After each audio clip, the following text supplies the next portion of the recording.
What's going on, everybody? We are actually on time. I'm not 5 minutes late, and this is a new guest. What is going on, Classic Era Cards? How are you this evening? Yo, what's good? Reza, Classic Era Cards. Thanks for having me on. Of course, bro. We ran into each other at the what was it? What was that card show called? Sacramento Sack Convention Card Show. Sac Card Show, the big one, the big Yeah, one. the big Um, one. the, yeah, I feel like they used to do that like only once a year. Now it's like it feels like every freaking month. It's Yeah, pretty dude, often I now, signed right? up for August already. Oh So, shit. I Nice, mean, the bro. Yeah. showrunners are making money, dude. A lot of money. Yeah. Maybe because I'm gonna be vending for my first time August 8th at this one in Elk Grove. It's like some Hyatt with my boy Iron Palm TCG here in the chat. So Mhm. I'm excited. Maybe I don't know. When's that one? When's the big Dude, I the big think that soccer? might be the same weekend. Oh, same week. Oh shit. Yeah. Want me to check I'm that for dude. you? Yeah, for sure. Yeah, so we ran to each other there, and then you said a pretty hot topic, a hot keyword. I don't know, and I was like, and I'll you take. said, yeah, hot take, very hot take, and I Had to don't, get on eh, somehow, you know. it's like a medium, yeah, it's a medium take, and you straight up said, if anyone watched that card show vlog or the card show vlog, you will see a classic era, but he said, I'll pop on and I'll say it live. And I was like, bro, say less. So that's why we're here. So tonight's debate, tonight's just stop and chat is we're gonna be debating the top Scarlet and Violet cards. Reza said that he thinks that. Well, actually, I'll let you explain how what your thought process is for your pick. Yeah. So first of all, I know I recognized Henry. I was like, oh, Henry. You know, because I've been a fiend for Pokemon YouTube for 5 years now, and this is my first live, so it's very exciting. But the hot take was, I think I said that the Bubble Mew is the Moonbryon of Scarlet Violet era, you know, and I guess now we're in Mega, so we could maybe do a Mega one also. But I think looking back, Bubble Mew will be the most iconic and there's obviously nuance, like a lot of cards are close, but it's gonna be when people think of Sviera, they're gonna think of the Bubble Mew. Damn. Do you have any like history with the Bubble Mew? Is there a certain reason why you believe that? Like, did you pull Dude, not multiple copies necessarily. yourself? Um, I would say it was one of the few cards before this boom where I was like, I need to get that card and grade it 1 to 10. Um, Mm, and I think I was telling because I was on your vlog, the yeah. vlog, Yep. vlog, where it was you and Joey, and what was I? Oh, I was telling him I graded in an 8 the first time. I cracked it out and it got a 10. Yeah. Um, but no, I think the art style was what really got me at first. It was really unique, and I kind of always like the derpy, cute kind of arts. You know, like I thought 151 Zard was really good too. Like he's like a little tiny little thing. Like he's small. No, like I like the funny looking cards. Like they have like a character and uniqueness to them. Like it makes me think of like the Smelly Breath EVGX from Oh, Sun that and one's Moon. great. You know, it's just Yeah. I love a unique, quirky art because Hmm. like Paldean Fate's art is good, Obsidian Flame's art is good, but we've seen that over and over. Yeah. Maybe partly why Phantasmal Flame's art is so good because it's like, whoa, Mhm. they hit us with like the whole line. It was super unique and obviously a shiny card. It's a Mew, so it just had a lot to go for it, you know. Yeah. But my question would be, what's the alternative if it's not the Bubble Mew? So my What would it my be? my pick would be the Umbreon SAR or the Moonbreon or Sumbreon. I'm sorry. To me, it's just like it's not even like carrying the torch over from the SV era to the or to the from the Sword and Shield era to the SV era. I just really enjoy the card. Like, obviously, it's terrestrialized. It has the very popular Pokemon that again carries on from the SV era. It's expensive as hell, so the market has chosen its king. I haven't done the comparison lately from the Bubble Mew to the Umbreon SAR. What is it like? Or I'm sorry, SIR in English. I think the Umbreon just hit 7K and a 10. Is the Bubble Mew anywhere near that? Maybe 3K? I think the Bubble Mew is around 4K, 4K? but Okay. the pop is also 4 times higher. True.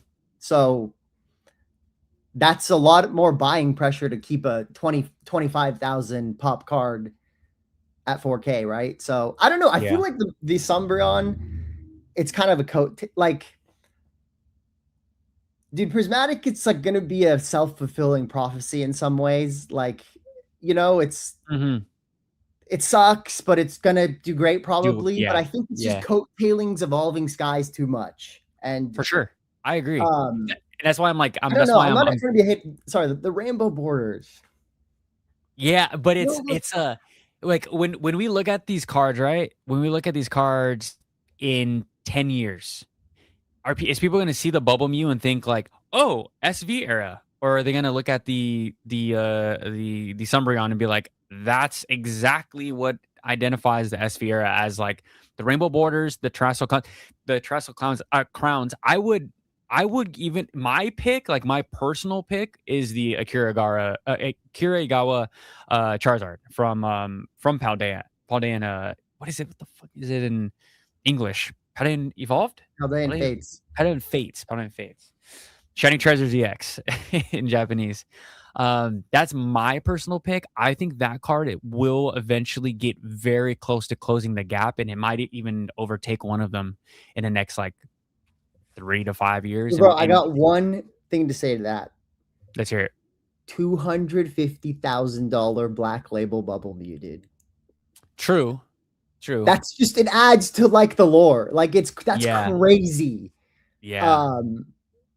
But I'm with you. I don't have like I don't have like 50 Bubble Mews in the back that I'm trying Yeah. to, like Yeah. I just like I'm being fully honest, like, and to the chat too, it's like I would say I'm a collector and an investor first. And I vend because there's so many shows, it's fun, so many opportunities come to your table, cards to grade, etc. It's just it's cool, but not like a full-time vendor or anything, right? But dude, vending, everyone comes up and everyone says the same thing. Oh my God, I can't believe it's that much. I wish I bought it earlier. Everybody says For that sure. over and Mhm. over again. So I don't know. So you're saying Akira Gawa Charizard? I think the Magikarp's kind of good. The Magikarp's pretty It's good, crazy but being it an does. illustration rare, but it's pretty good. Yeah, but it has now the pressure from the 30th. I know some people are like, "Oh, it's gonna crash. It's gonna be a freaking cheap card," but that's what everyone said with the 25th anniversary, right? With the Gold Star Umbreon and the Shining Magikarp there. Then I think we could see a similar trajectory, but I don't know. Speculating in this market is pretty foolish, I think. But I think the Akirazard could see more love in the future. And why I say that, because I just started watching Horizons, and I'm gonna continue to just beat down this argument. But if you watch Horizons, it'll start to shape your brain on liking the Terra Crowns. I just got to that. I think I'm only on like episode like 8. But Charizard like terrestrialized like in the middle of a battle, and me and my wife looked at each other. We're like, "Damn, that shit was gangster!" Like, God damn. So I'm like, I might be bullish now on the Terra Crowns, and I haven't got too far. We're knocking out like 3 episodes like a night, but yeah, I'm changing my tune. I'm like, maybe the crowns are, and as a Pokemon investor, collector, whatever the hell you want to call me, flipper. I put the total picture together, and I also try to think of like, what are the kids in 10 years going to remember from this? They're probably gonna watch Horizon. They've probably been watching Horizons, right? Even if they're like 12, 14. Now, I'm thinking about offloading to them and the cards that are gonna be popular to them. Is the Bubble Mew gonna be popular to them? Is the Terrestrial Umbreon with rainbow borders gonna be popular to them, or are they gonna remember the show that they watched every morning or every afternoon? And also pairing that with the era, right? Pairing that with the SV era and the terrestrialization of the Charizard, I think that that card is going to make moves sooner than later. And I'm trying to grab one as soon as possible. But that's just How my much? How my. much is that Charizard? It's cheap, bro. It's like 300 in English. I don't English. know. English, I think it's 300. What is it? How they Pal inflates Zard? Charizard. Let me pull it up. I feel like it's at least it's like $1,000 or something. Oh no, raw. I'm talking raw. Oh, raw. Yeah. Charizard, Paldean. I don't know, dude. I feel like kids nowadays, they're not as like you know what we were on when we were young. It was like Pokemon, Yu-Gi-Oh, Kids 327. WB, like Shaolin Show. Like I feel like they have a lot of options right now where it's like they're watching YouTube, they're watching like they can binge all of Horizons in one sitting. So Yeah. I don't know, Yeah. dude. It's because it's like, is there going to be a world where like this Pokemon machine keeps going and like Gen 9 is the favorite and Gen 1 hasn't like accumulated more? It's just, I don't know. Well, this is someone's Gen 1, right? I That's actually what I don't. always say. Yeah. Like this is somebody's Gen 1. Someone's gonna want that, you know, the that Terra Charizard. Someone's gonna like I hear you, but I always try to remember like when I came in, and that's like my restart of like my base set. So I came in during like Sword and Shield, and that really sticks in my brain. But I agree with you. But yeah. Sorry, I didn't mean to cut you off. Yeah, no, you're good. I'm saying like partly, I don't know. And I got in Sword and Shield too, and I think a big part of the Sword and Shield thesis was like, yeah, in 10 years, these boxes are going to be and it's like, it all happens so much faster always. Yeah. Yeah. This stuff goes on so much fast, like, you know, and, but I did watch a little Horizons. Did you watch Masters and Masters Journey? Cause that was actually crazy good. No, I didn't.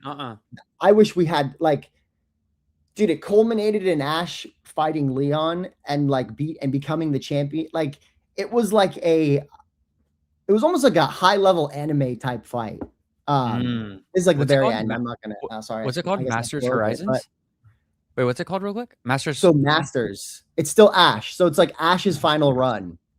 Masters Pokemon. And bro, they give Ash the most stacked team ever. All gets fully evolved.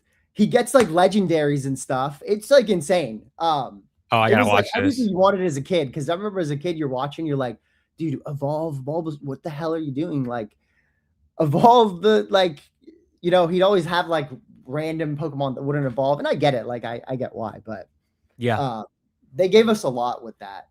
No, I gotta watch it, dude. It sounds sick. I love watching getting caught up with anime. But I feel you on that. You know, one thing, because people would say like Magikarp's not a popular Pokemon. I would disagree. I would say it's like actually pretty popular and super popular. A lot of Grails. There's a lot of Magikarp Grails. We have the Shinji Magikarp.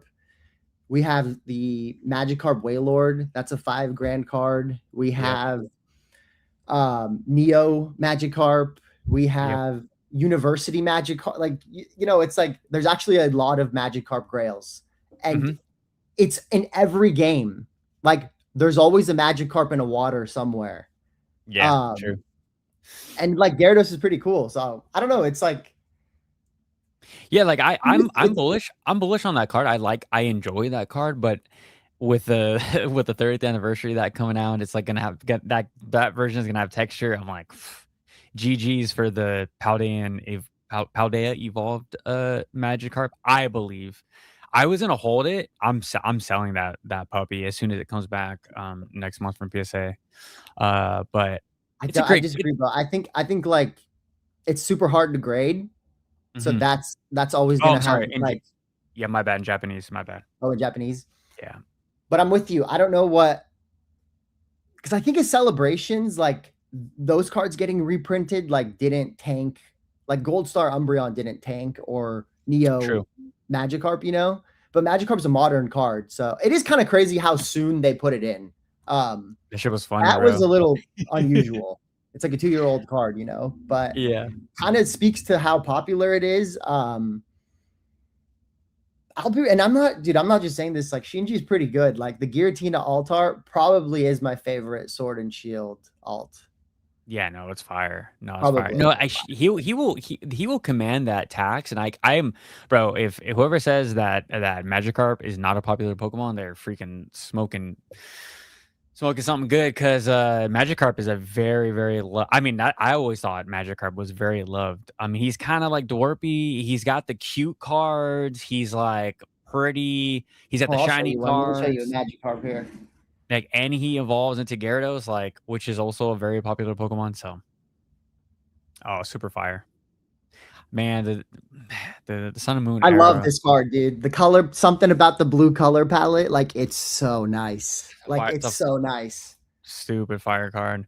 There's a comment from Team Market Joe. He says, "What if kids don't even like Pokemon in 20 years?" And then JTR6 says, "At Team Market Joey, they don't even watch it these days. They don't have the attention span to watch a 20-minute anime episode." I again, like my niece and my nephew, they watch the anime. They can sit down, but I don't know. I mean, maybe anecdotal evidence, of course, but I mean, bro, they're definitely not interacting with it the same way we did. oh, Like absolutely not. things just changed. Things evolve. Yeah, for All these sure. kids might be gamblers too, bro. Like they're on Straight Kalshi up, and like FanDuels at the age of 5. So they might straight think of up. Pokemon as like, yo, remember when we like gambled everything and we Yeah, pulled the thing, you know? Like, so I don't know, dude. Like yeah. No, that's what's kind of fun about this is like we're all like, it's all like kind of like, you know, speculate. It's just a gamble, bro. You know, straight up. but there's also a ton of desire, dude. Like we look, you know, you look at these cards, you look at like nostalgia. Hmm. It creates like a true desire. Yeah, yeah. I don't know if you watched my live with Strawberry Pokemon Kira. She was talking about how her son, like he loves, or she has two sons. They both love Pokemon, but she was like, it's different because, and just like how you were saying, or going back to the point that you were saying, it's just so different because they have so much now. There's so many different things to either play with. You know, they put Fortnite, Roblox, freaking. They're entertained by with so many different things. So, I I see that point as well. I don't know. Maybe again, like I always go back. I mean, I see Shug's comment. He says, "Invest in Japanese. Pokemon will still be popular here in 20 years," and that's another reason why I'm always more invested into the Japanese market than I am the English market. The English market, I'm just seeing as like quick flips. It's like a certain pan gets hot, certain area gets really popular, and then how fast can I flip that to get into Japanese cards that are actually rare? Dude, there's no rush to like get all the modern. We're gonna have a No, lot of time to get the modern. Like, yeah, I think one thing I want to say too is I'm short term scared and we all feel a little uneasy in this market, but long term, super bullish. sure, Like there's booms, busts, boom, but it's like we're seeing it, it's just there's gonna be peaks and valleys. It's just this spool run's crazy, dude. But it's hard not to be like super bullish down the line. Like, what? Just think of this, dude. Like, what is it gonna feel like? I don't have this, but I'm just using an example. Would it feel like to hold a first edition Charizard in 2036? Probably crazy. crazy, Probably yeah, crazy, dude. Like, it's gonna like, dude. The years just keep going on. You know, yeah, it's yeah, just so it's long term, dude. I think this is here to stay. You look at like other hobbies, you look at sports cards. Um, I don't think you can put the genie back in the bottle. hmm, And it's bittersweet too. I kind of wanted to hit on this. It's super bittersweet because even though, man, it's like we all have this stuff that's gone up like crazy and our net worths are up and all this. It's super bittersweet because it's like, damn, I didn't have enough time to go back and collect the things I wanted to. Like, yeah, I thought I had more time. Like I thought I would get more gold stars or whatever, and they're yeah, gone, dude. So yeah, you just, you know, and it's like things will just nines will be the new tens, and it's just yeah. What What Can I hit what one more theory? Can I give yeah, yeah, let's hear it. Let's hear one it. more theory? Sorry if I'm talking too much or Yeah, whatever. no, you're good. Bro, if Pokemon was peaking in 1999 to 2001, I was born in 96, right? Hmm. That means like the average age group there was between the ages of 5 to 15. We're now 30 years forward. That means the average demographic age is like 30 to 50, 30 to 45. So they are all entering their peak earning years. Yeah, Like we're enter so dude, it's like what happens when an Elon Musk needs to have first edition Charizard? Because dude, like we're gonna people can't live forever. Like this stuff's gonna get passed down. There's gonna be, and it's like just like how the older people feel about Star Wars and that feeling it gave them. And yeah. dude, we're all entering the peak earning years. So um like I said, desire and nostalgia bottled with money it just things can get nuts. They're already nuts, but How about how would you react if I said I mean me and Joey we kind of messed around and like and say this, but I'm fully on board if this is actually the case. But what if this is the lull period? This is the sleepy period right before. Not calling it like the bear market, but this is right before it just gets disgusting. Would it like more surprise up. you? Yeah, more up. I mean, like way Dude, more up. I feel like we're due for punishment. Like But even with what you just told me, you still think that punishment is going to come within the next 5 years? Just because punishment is due doesn't mean that it's going to come. everything's possible, dude. Like, because if you Yeah, listen to dude, I've watched a lot of Poke YouTube, and I've seen like from everything from SM Pratt, Pokenomics to the talk crap channels to everything, dude. It could be a 5 to 10 year bull run. It could. yeah, yeah, Or we could crash again, similar like 2 year. It could, or we could be on a 5 to 10 year just because there is. It's funny we were talking about this with Joey too, and he's obviously into Lorcana. There is something going on with TCGs in general. Like cardboard is being super accepted, and I think it is also merged with the gambling. The gambling culture is insane, dude. I think for sure. hot take here. I think like there's gonna be like light lawsuits in the future from the amount of people losing everything. And I'm empathizing because dude, this Yeah, stuff is really like can we all agree we've been addicted to Pokemon? Like we've been addicted to ripping packs, bro. Like we've been addicted to like again, knock on wood, thank you, whatever. Like it worked, but like we've been really addicted to this stuff. yeah. And it's the same, dude. What do you think is happening to people when like the spreads are on the of the game and Kalshi? It's like people are getting smoked, dude. And I don't know. Yeah, I think the next step, at least for the, and this is why I tell people, I'm like, if you're opening English product, brother, We're not I worth it right now, dude. cooked. It's just like at least when you open a Japanese box, like there's the guaranteed hits. At least when you open a Chinese box, it literally tells you exactly what's in the box. But like for some reason, us stupid Americans just love to line up to get slaughtered and just spend tens of thousands of dollars and ripping packs. And then you take it a step even further. We're talking about the gambling aspect, right? And then you open a digital pack or a repack from eBay. Like you just can't help these people, right? But with the punishment that needs to come, I also can see that we have at least 5 more years of this But total bro, because one thing people nasty. don't talk about, bro. Sorry, I interjected there. No, What you if good? like the economy turns? Markets are hot. Can it get worse right now Stock though? market's been red hot. Yeah. Pokemon's been red. Our crypto's down. Maybe it's a buy. I don't know. Um, Oh, it is. um, I'm only orange pilled, so I don't believe in anything else. But Nice. um, not actually, dude. But markets are hot, dude, and it's just like, what if, like interest rates? they're saying we have an 85% chance to get an interest rate increase this year now, right? Like they rugged that on Mhm. us real easily. So, Yeah. um, so we're not going to get lower interest rates. We're going to get higher interest rates. Yep. And I'm saying that as somebody that would directly benefit from lower interest rates. For sure. So, like, I'm not. Why would I lie to you when I would benefit massively from lower? We all would, right? But so there's some, dude. It's like the black swan, or like the thing that will take you out, kind of like COVID. We could have never predicted that. We're not going to see it coming. For sure. But I think things are different also Yeah. this time. Like it's definitely different. It just feels different from top down. This is definitely something extra for sure.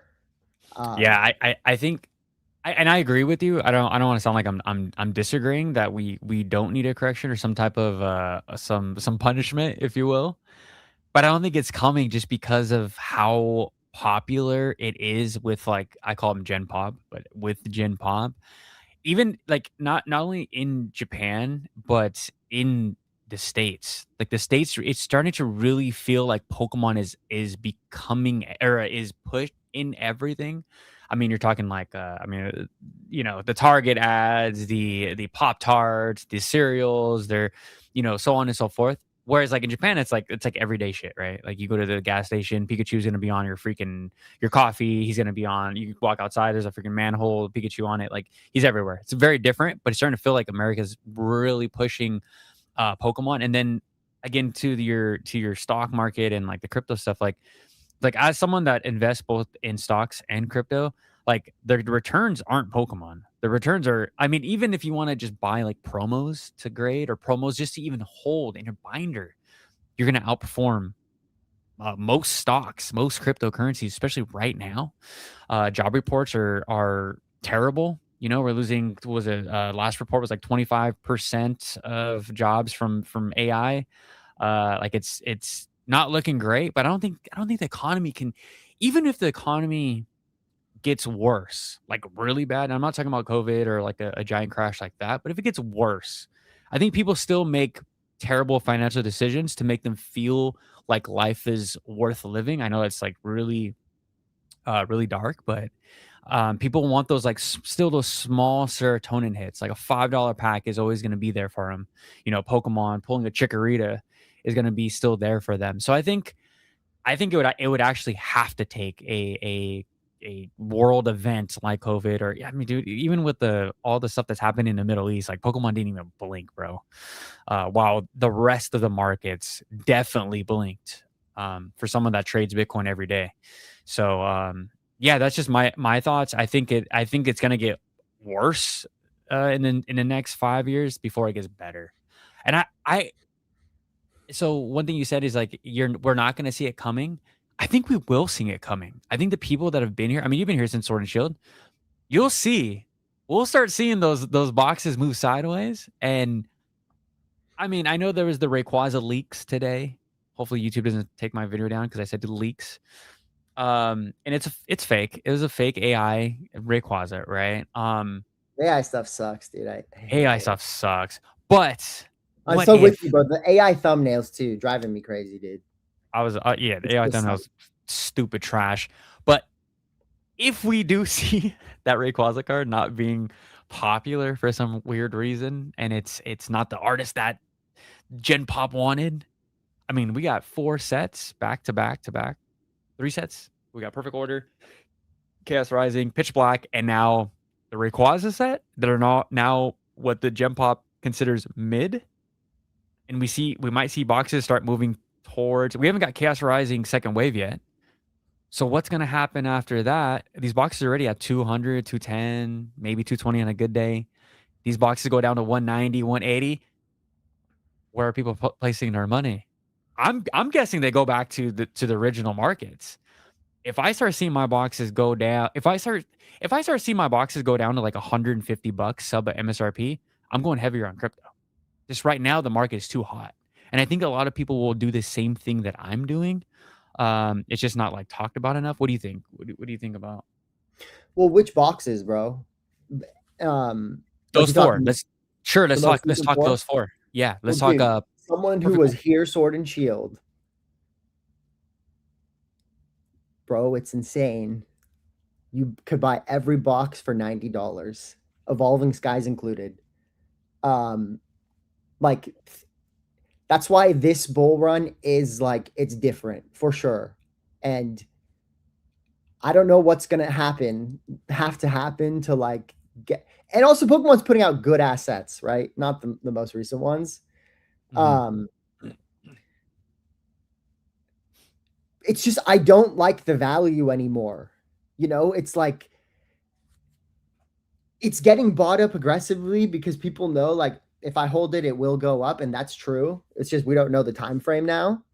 And you know, to some people, like they're okay holding even for like a 20% gain. That's still better than a lot of, you know. So Yeah, I for think we're sure. stuck in a self-fulfilling prophecy in some ways. Um, but man, it's like I think this is also a double-edged sword for us that we're here before the boom. Like the price memory, For like it sure. stopped me from getting a lot of stuff too. Um, Mhm. but I was pretty consistent. Like I was buying up all the sealed up until surging, and then things changed, dude. And then I just it's just crazy to they're coming out the gate 200. It's never been that way. And even So I get crazy. suckered now, dude. It's like I bought a case of Chaos Rising booster boxes for like 1180 because I was like, oh, it's a deal, you know. So I'm getting desensitized and like Yeah. I'm evolving, you know. But probably gonna be like a new era, and then the printers are up, and then like And we can speculate more. even like yeah, there needs to be fire sales, liquidation sales. Like you just remember the days, dude. It was nuts. Like Yeah. here's a case of Lost for 550. Like it. Yeah. Bro, but Um, bro, that's so I mean, just the beginning of our topic, you just said that people haven't felt pain, right? They haven't felt the real consequences of like going all in on the hobby. And I tell people it's like right now the new people that came in during this boom, it's like I said a metaphor of like in like 800 BC, there's like a family, they're like a freaking caveman family, and they're all just picking flowers and enjoying, and they're just not paying attention, and they're just having a grand old time. And then what happens is this caveman homie's wife gets freaking swept up by a bear and ripped in shreds, right? And then the whole tribe is like, holy shit, there's freaking danger out here. There's a bear. It's not all rainbows and butterflies. It's not just picking berries and picking my ass. Like there's consequences to life, right?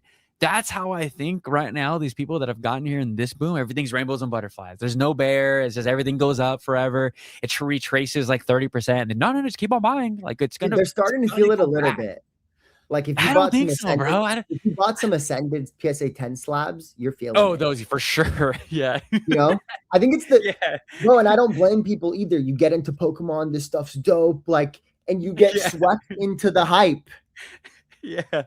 Fundamentals do, dude. I got swept into the hype. I remember being like, "Pop doesn't matter." No, pop matters, dude. Like, how much supply is out there matters. Like, um, it just does. And so just be patient. You'll be able to go get all this stuff at a good price. And I would say, dude, you can actually make a case that a lot of SV era slabs, PSA 10 special illustration rares, they're valued pretty well. Like you can get the Salamence. Like I like all the dragon types and Sick. all the pseudo legendaries, like through and through, bro. I'm a boy, right? Not Yeah. anymore. When Yeah. was a little boy, I liked all the cool Pokemon. I like the Scizors, the Metagross, that you've got jagged lines coming off of you, you know, like Get Gyarados, down. like give me all that. But like, Yeah, yeah. but there's a ton. Like if this is actually the biggest Fugazi is that it's a bad time to collect. It's actually pretty easy to collect right now if you like Yeah. don't get swept up into the hype and you buy stuff you like. One thing, people always say collect what you like, but you also have to have good taste. So I'm sorry if you have bad taste, that's on you. Like, Yeah. you know, like I'm not even trying to hate, like, but it's just Caterpie's not going to do as well as Mewtwo or whatever, right? So you gotta maybe if Yeah. it's a toss up between like a Scizor or like a Purloin, I don't know. Pick the Tough. cooler one to collect, right? But Dude, like the Salamence SIR PSA 10, it's like $300. I think that's a good deal. The Latias was like 600-ish. The cycle will also repeat in that sense of like some of those slabs are going to go up to like 12, 13, 1400. And what early SV has going for it is the pops are actually, or the print quality. Real quick, dude, Scarlet Violet's print quality was Pokemon gets away with murder, dude. Like they it was insane, dude. Like I don't think I pulled a gradable card. And Sword and Shield, it was like everything was gradable. But this early SV does have that going for it. The pops are pretty low, dude, like really low actually. Relative for modern, right? Like the Paldea evolved stuff. Those are the pops are enticing on some of them. Like up until kind of like temporal, you started seeing the print quality get a little bit better. And then honestly, I oscillate so much, dude. Like I kind of hate prismatic, but we all have prismatic also. Yeah. Like we know what it's gonna do, but I hate it for what it's gonna do. For sure. For dude, its print quality is really bad. That's why the Sunbreon is $7,000 because there's 3 times less of them than the Moonbreon. Yeah, for sure. Well, speaking of that card, I mean, I want to talk about that card really quick. So with that card being 7 racks in English, what do you think the Japanese version is doing right now at $700? Is it just lagging? Bro, the pop on the Japanese is it's insane. Sure, Have you sure. looked at those? Sure, but do you think it's lagging? Do you think with those new heights, do you think it's going to drag it at least up to a rack? 2 racks? I think that card is very underrated in Japanese. I just want to look at the pop because I'm just curious. Yeah. It's Terastal. Yep.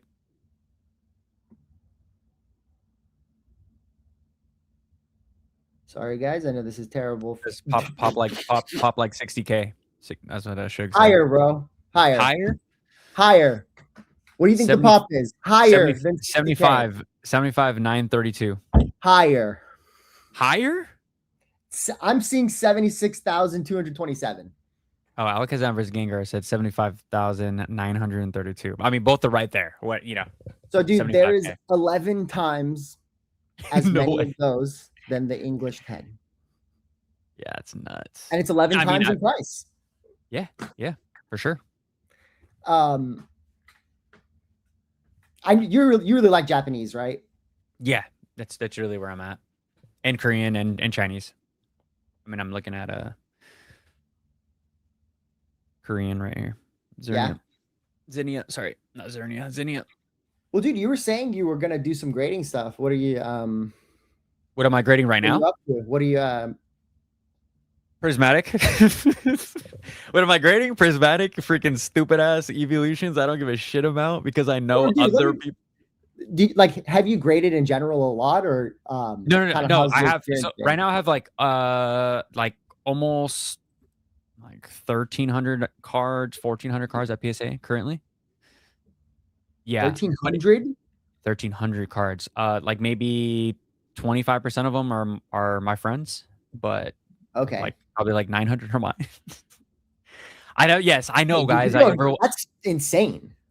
Yeah, because I see opportunity. I talk to a lot of people that are very in the know with the grading plays and the grading talks, and I've been pushed from some pretty big people in the space, and they have guided me into grading and yeah, just seeing the potential of what this market is. Like, I'm not stupid. I love cards. I love Pokemon, and I have my my little PC or whatever.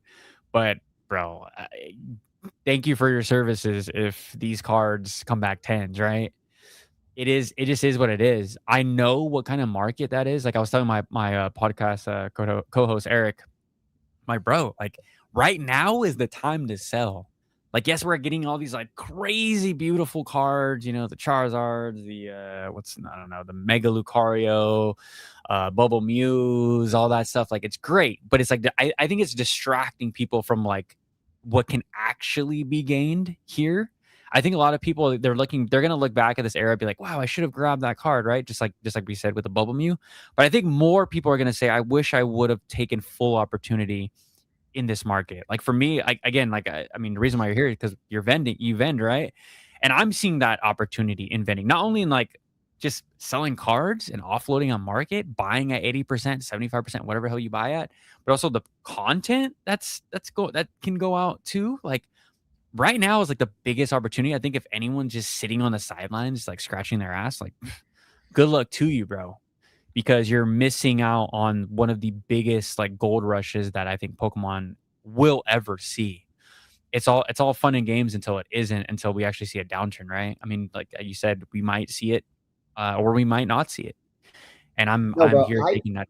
I could not agree more with everything you said. But what is it? Is it Shug Nasty? Yeah, yeah, 1,300 cards and never submitted before? That's crazy, dude. yeah, yeah. It is Because what it like is. it is I mean, there's kind of an and Shug, when you're doing like go I got these pre-graded by our boy Jodo Jake. So it's, I mean, the grading sensei Jake knows took what's me. good for sure. I Jake mean, knows exactly what's good. It's not like I'm just freaking freeballing this shit. so And then a you lot pick, of the cards, for example, you're like there's like one card you've picked that you maybe have 50 of them you're gonna send, right?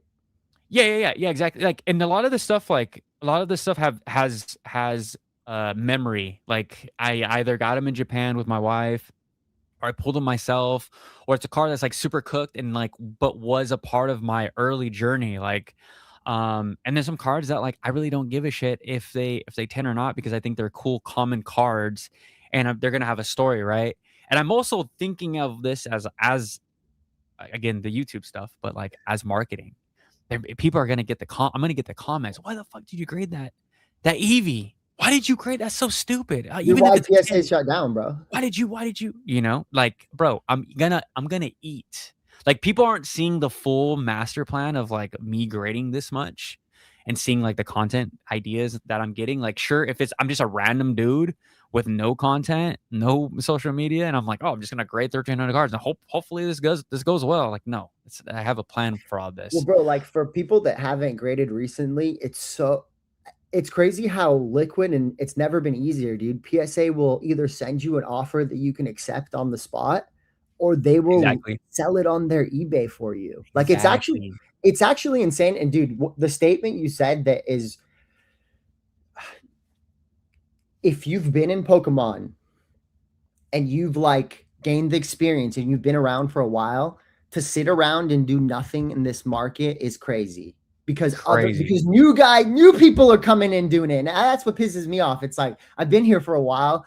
I don't want the dude that showed up 1 hour ago to just start lapping me and beating my collection. And I don't mean that in like but it's like it's competitive a little also, and not like there's Mhm. not enough to go around. Just saying like we all love our cards and our collections, and like, dude, right now is the time to grade, vend, because it's just so everything is up. And kind of when we're talking about the crash, it's not that everything should crash. Some stuff should because it's way skewed, and some stuff still undervalued. You could make the case. Um, 100%. but That's grading is a print. I've that's probably one of my number one passions in this hobby is grading. But I think I've probably graded maybe 250, maybe 300 cards max. And people are gonna be like, "Oh, you really?" But I grade like I'll show you some of the type of cards I grade. yeah. I kind of go for I don't do ever any bulk or smaller kind of end cards unless I like it and want to collect it. But Oh, these are cards that I'm are grading going some for sure. dust. I just don't know what tier I'm gonna send them at. Oh, love, dude. As a Reshiram and Zekrom guy, Gen 5 guy, for sure. Love that one as well. Best gold card right there. That one's great as well. Yeah, I mean, we talked about tag teams when I posted up at your Dude, I table. love Sun and Moon. Same, Sun bro. and Moon is Same. so good, dude. So good. Sun I and think it's Moon is I think it's I'm better not than even Sword gonna and talk Shield. about it that much I think it's, yeah. because I love Sun and Moon, bro. Yeah. People sleep on these. People sleep on these hard, dude. Hard, Damn. Are hard. they are those pumping as well with Bro, the like with this the this Dragonite's like almost $1,000. It's $100. What happens if you get a 10? That's a 10x. Yeah, exactly.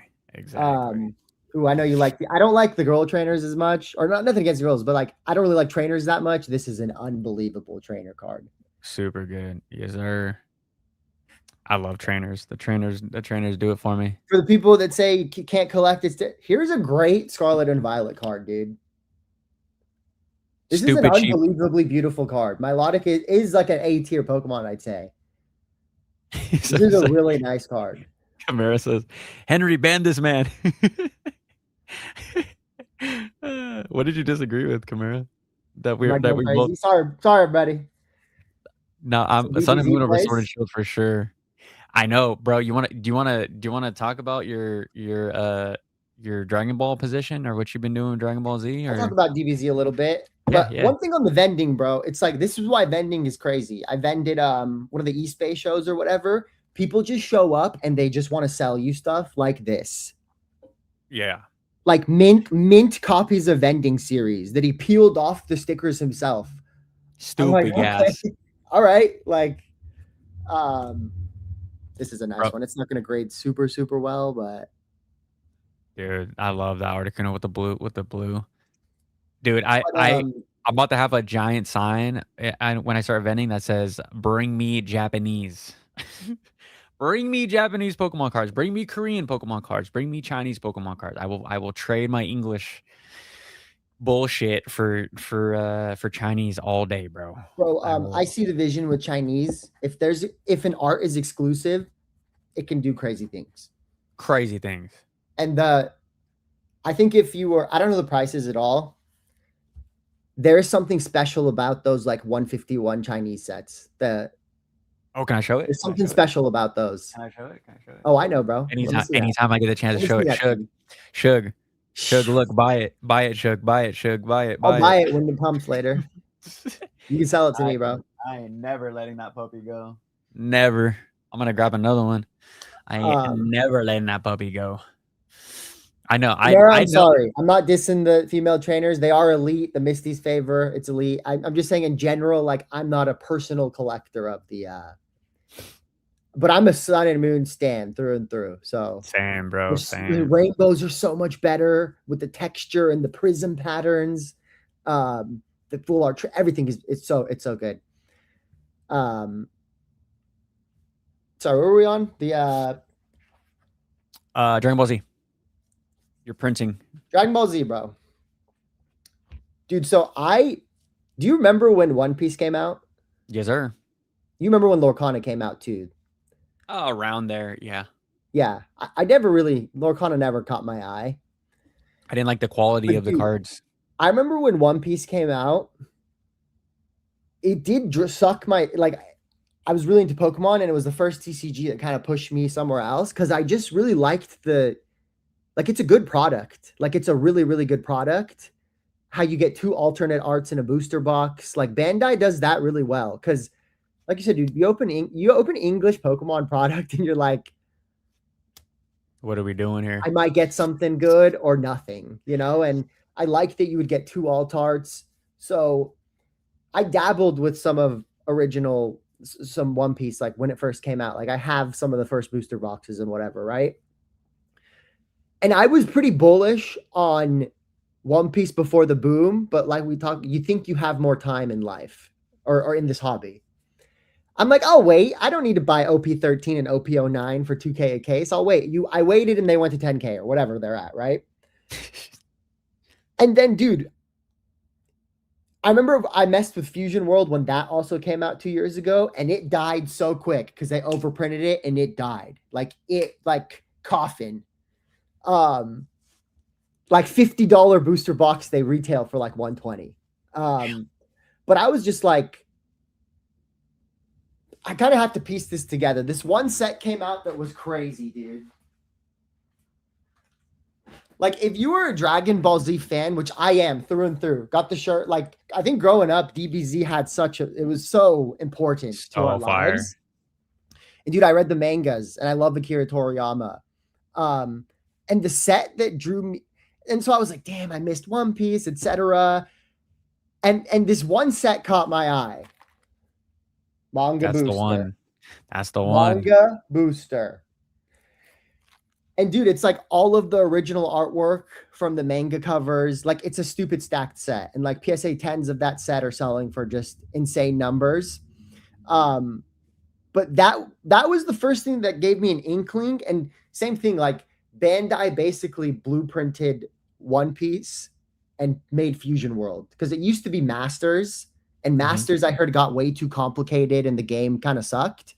So then they're kind of letting Masters kind of pitter away, I think. If they're smart, that's kind of what they should do. It's kind of weird having two different games. So I'm just like, okay, if it's the same company, and I'm a diehard Dragon Ball Z fan through and through, way more than One Piece. Like, I get it. I think like the longevity and how long One Piece has been going on is pretty cool and everything. But I don't like the pirates, and it's just not the same, dude. Vegeta, are you kidding me, bro? Like, dude, Yeah. Someone that's like a should second ask, father to me, you know? who's your favorite Um, DBZ but so character? basically, I was just like, it's like the Rudy theory too. It's like these boxes are in the dirt. They are pennies on the dollar. And I started with dabbling with this one first. $100 box. It is $2,000, dude. Insane. Insane, dude. I only have two of them. Nothing insane. Like I didn't get a case, but this is how insane TCGs are. This is how crazy collecting is. And this just industry market is. Yeah. You could have bought cases of SVO1 for $1,000 off a TCG player all day for like a couple months in 2025. They're now 20 to 30K. And it's like, stupid print. You have to fade. You like to say Gen Pop, right, Henry? Yep. You have to fade Gen Pop. You know, 100%. And I wasn't either. Here. Like I was really just still into Pokemon, and Pokemon ended up still going crazy, right? But a lot of the craziest opportunities are going to come from untapped areas. And yeah, Lorcana, dude, the IP is too strong, and I think the thing is they got better. For like, sure. They improved. Yeah. And I noticed that with DBZ too. So DBZ's gone really crazy. But dude, I don't know how any of this stuff is going to do long term. I don't know. I have no idea. But definitely made some crazy DBZ grading plays and just sold them. I had PSA just auction off the stuff for me. And I have a lot of DBZ still at PSA through like the regular tier. So nice.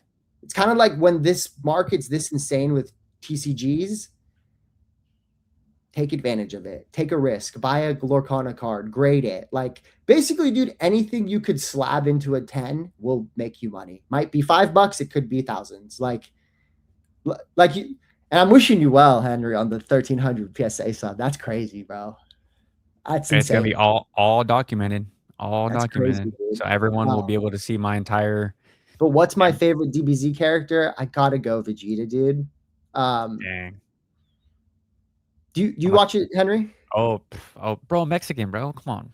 That's Mexicans, so true, dude. Mexicans love I'm Dragon sorry Ball about Z. the World Cup, bro. Yeah, that's all good. I don't watch soccer. I don't even know what's fucking happened. Bro, Trunks is my dude. Future Trunks is so cool. I love Kid Trunks. Kid Trunks is my favorite. Because I was like around, because I when I was watching Dragon Ball Z, I was probably around Kid Trunks' age. So, and then he gets the sword when he's like a teenager. I'm like, bro, this guy is so gangster. He has a cool haircut. It's like white, purplish. So much aura in the sword, dude. So much aura. The Capsule Corp jacket into the sword. Stupid. And then but my OG favorite was Krillin, and I still have like a very soft spot for Krillin. I love Dragon Ball a lot. I read all the mangas, and then the TV show was awesome. I think the Boo arc is my favorite though. Oh, the best, bro. It's the best. Which version? What version of Boo is your favorite? Because real quick on that, because Kid Trunks, I agree, is so dope, and Go Tanks, goes crazy, Tanks, dude. I think Kid Boo's my favorite when I was a kid, but I'm appreciating Super Boo more. Super Boo, which is the chubby one. Super Boo talks, you know, and which is the fat one. He's not. That's like OG, just Fat Boo, Majin Buu. Oh, Fat Boo. Oh yeah, that's my favorite. Yeah. He's my favorite. Technically, Fat Boo is merged with like the East Kai or whatever, right? So like whatever happens, like once it's kind of crazy because Evil Boo pops out, sucks him up, makes him Super Boo, and then I think when Vegito and them get in there, they like rip out. I don't know, dude. It's kind of crazy. I gotta kind of go back and get the lore, but that Yeah. arc was so good, dude, because they gave us fusions, they gave us Yup. Super Saiyan 3 Goku, they gave us Majin Vegeta, Vegito, unbelievably stacked. But Super was pretty good. Dragon Ball Yeah. Super. Yeah, for sure. I think I stopped at GT. I don't know how old I was. Which one's GT? How far was Well, bro, GT? that was basically the end because I think Z ended in the damn near the like 80s, So 90s, so pretty right? much whenever Toonami got taken off air, that's when I stopped watching Dragon Ball Z. Because do you remember that when Toonami stopped? They did that like farewell tour. They did that video of like. Did you watch Toonami as a kid? You know, bro, No. actually, is that a Cartoon Network? Yeah, it was like late night Cartoon Network where they Bro, had my like parents didn't have Zoids. cable until like Oh way yeah, later. yeah. So I was like in middle school. So they just Oh robbed yeah, me yeah, yeah. Damn. of a good childhood, No, I'm Yeah, you kidding. had like Zoids on there. You had Beyblade. Oh no, you had Beyblade. You had Zoids. You had Aqua Teen Hunger Force. Maybe you had what else was on there? Gosh damn it. Dragon Ball Z. Maybe Naruto. You guys can correct me. Um, but yeah, that's and Yes, then once they. Protocol. Budokai Tenkaichi was so dope. Um, Here's another question for you. Did you see from Brandon? What do you think of Sleepy Goku? That's my chase. Sleepy Goku. It's a really good looking card. I graded one and sold it. But I do have some Wish for Shenron booster boxes. So, What's that card called? What's the actual card called? dude, it's called like Goku GT FBO 7 122. If I remember that off the top, that's crazy. FBO said, yeah, you did. Is it 102? Was it him doing like a spirit bomb? No, I was wrong. Oh, It's okay. Different. I mean, it is FBO 7 122. Hopefully I didn't dox myself. FBO GT FBO 7 122? Yeah, go down a little, Henry. Oh, this one. Yeah, but go to like a PSA one or something. Yeah, I mean that's fine.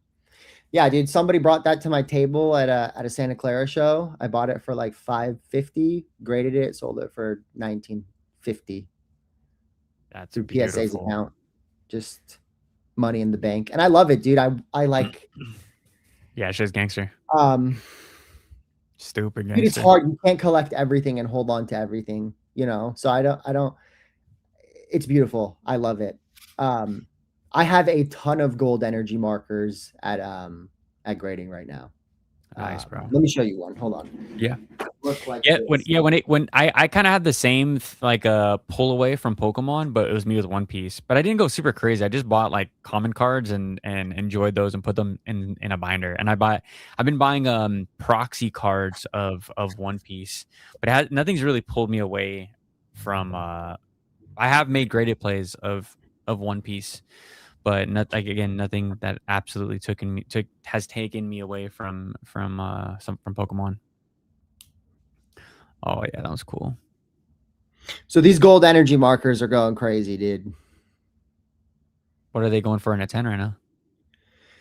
So, bro, you know how there's 42 or 44 manga covers? Every manga cover got a gold energy marker. And they're about 2 per case. Damn. And each of the manga boosters, yeah. So each of the manga boosters have 22 of them, 22 or 21. And they're 2 per case. And this was a super low printed box. I mean, the reason this box is 2K because it was so low printed. Like, dude, like the craziest stuff in like the collectibles world, the trading card world, is stuff that happens under like the most perfect storm. Like Lord of the Rings, Magic the Gathering. It's because like Magic was at the worst time. Same with this, dude. Fusion World was dead. Nobody even knew this came out. Like the print numbers were so low, and it's a 40th anniversary commemorative box. So it was like that perfect storm of a dead TCG. Nobody wanted it. It was in the dumps. It led to a 20x in less than a year. that doesn't, the perfect storm kind of needs to happen where like, I don't know, not to go back on these modern boxes and stuff, but it's just, you already know the returns won't be the same as the past. Like when Fusion goes from, let's not even use Fusion. Like if Brilliant goes from 100 to 500, that means your Chaos Rising has to go from 200 to 1000 to match it. So it's just, it's going to be harder, you know? Yeah. So, um, Is that I don't know. is that your stance when it comes to like ultra modern boxes, the hyper modern boxes, like the Dude, Chaos I wouldn't Risings? be like dumping all my money into it unless, again, you want to hold it for a while. How long's a while? I mean, probably at least 3 years, 2 to 3 years. Like it So needs with to at least get out of rotation, right? So, yeah, yeah. um, well, bro, I'll give you a take. It's like if the environment is the same as it is now, like when the Rayquaza set comes out end of this year, and it's like, let's say it has like 3 banger cards and it comes out at 200, that's sort of investable for like a short, you know, because that probably Mhm. will run a little bit. Like if it's the cream of the crop, like a Destined Rivals or a Ascended or whatever, yeah, that has room to run. But like if we're being completely real, like Pitch Black, it's not that good. Like I'm not saying Mhm. it's bad either. It's just not justified for the price that it's at. It's along the lines of, you know, Journey. I don't know. I think even Journey's better than, I think Journey's better than, I love Journey's a Journey. sleeper. Journey's a sleeper, dude. I think Journey is an absolute sleeper that no one gives a shit about because Americans don't understand the power of Lily or the history of that set and them being like a homage to the whole Jim series damn near. Um, I think it's a very, very underrated play. But I agree with you. I think that people are gonna have to hold their boxes for at least 3 years in order to see, like, actual gains. But it's tough, right? Because back in the day, you know, like you said, we were buying boxes at $90, seeing them go to $1,000. So now people have these price memories, like, but what's different is now the starting point is 170, 190, 200, $220. So it's like you said, in order to, like, really feel those gains, they're gonna have to run to a rack. I don't think people are gonna hold them that long. I think the moment one gets to 500, it's gone. But I also would even argue 2x. It's dude, we're gone. so blessed in TCG world where it's like, oh, it's only going to be a 2x. It's like, that's pretty good if you think about it in the grand Stupid scheme of good. things, you know? So I feel like that's why I think like, I don't see it stopping, dude, because if you have money and you can park it, it's going to do well relatively, right? Yeah. This stuff, like everything we talked about, gambling culture, blah, blah, blah, gets ripped. People rip it. It goes away. It disappears. Like as time goes on, this stuff. Like Henry, let me know this, dude. Do you have a little nostalgia for Sword and Shield, Oh, I love Sword and Shield. Yeah. bro? I have some nostalgia for Sword and Shield, and it's like we'll have a little like, bro, there will be a day where we'll be like, I remember Prismatic, or remember, you know, Destin. We'll Yeah. feel it a little bit, dude. It's just time does a crazy thing. Um, I yeah, I it's different though. It's a lot different actually. My nostalgia really came from ripping and finding packs, and now with the SV era just being an absolute shit show. I mean, I have like zero to no. My nostalgia with Destin Rivals is me trolling at first and trolling Team Rocket Joey and grabbing a Spanish Destin Rivals booster box.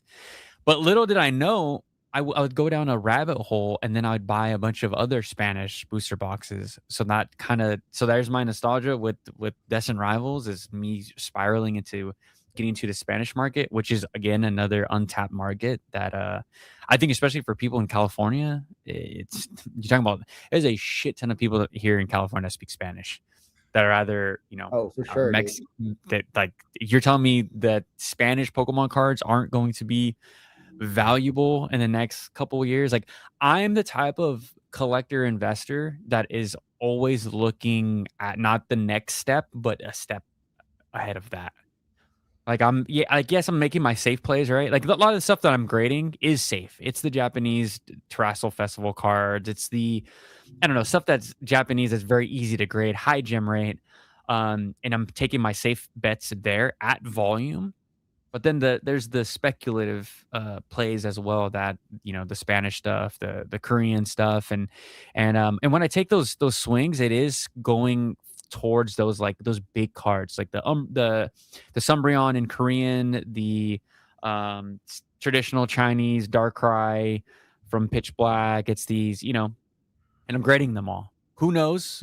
Maybe I don't see any gains for 5+ years, but it's fine. I get to have my time with the cool card. But I like to take, and that's how I am in, bro. That's how I was in the stock market. That's how I still am in crypto. I throw money at shitters all day, with good fundamentals, backed by good fundamentals, guys.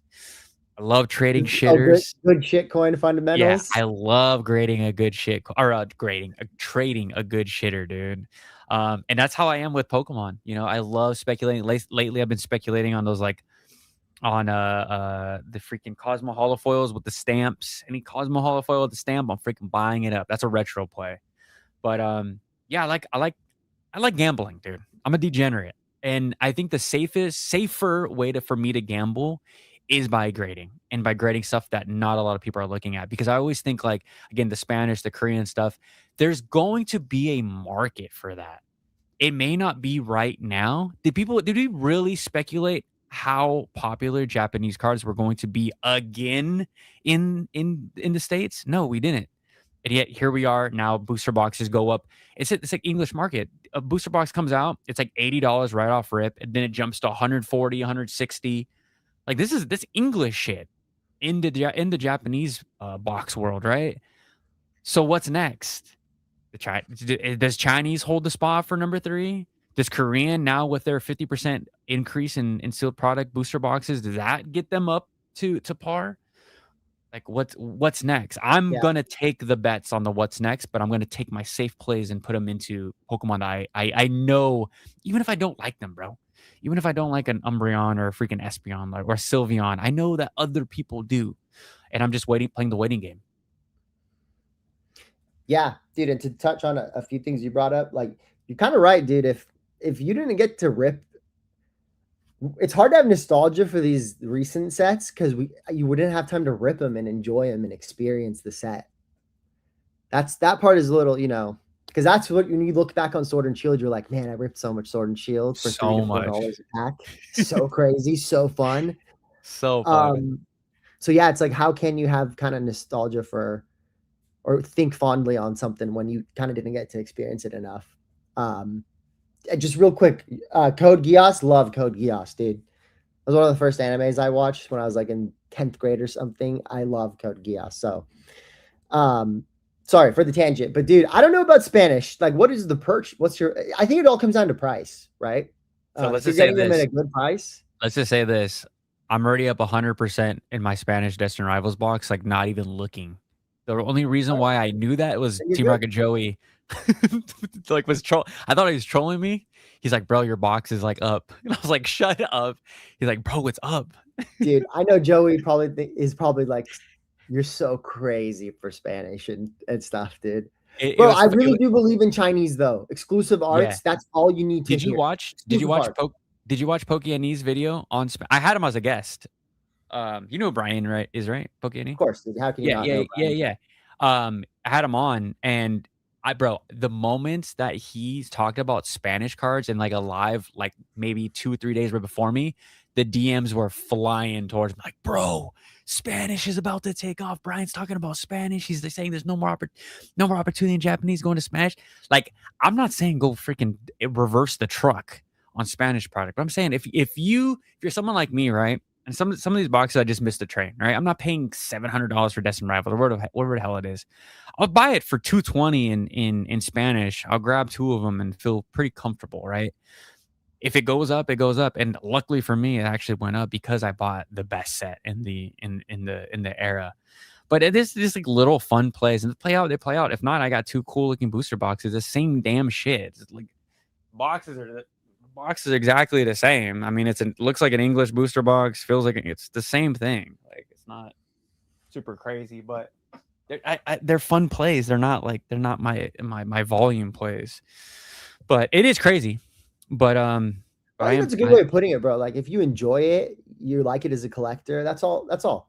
That's all yeah, you need to know. I'm freaking Mexican, bro. I got to represent my people. I mean, I love Japanese product. I love Japanese culture. I love all that stuff. But I'm not Japanese. I feel like there's a kid, and this I've said this multiple times, but I think there's the reason why I'm like grading and holding all this Korean stuff. Like there's a question. Let me star that really quick.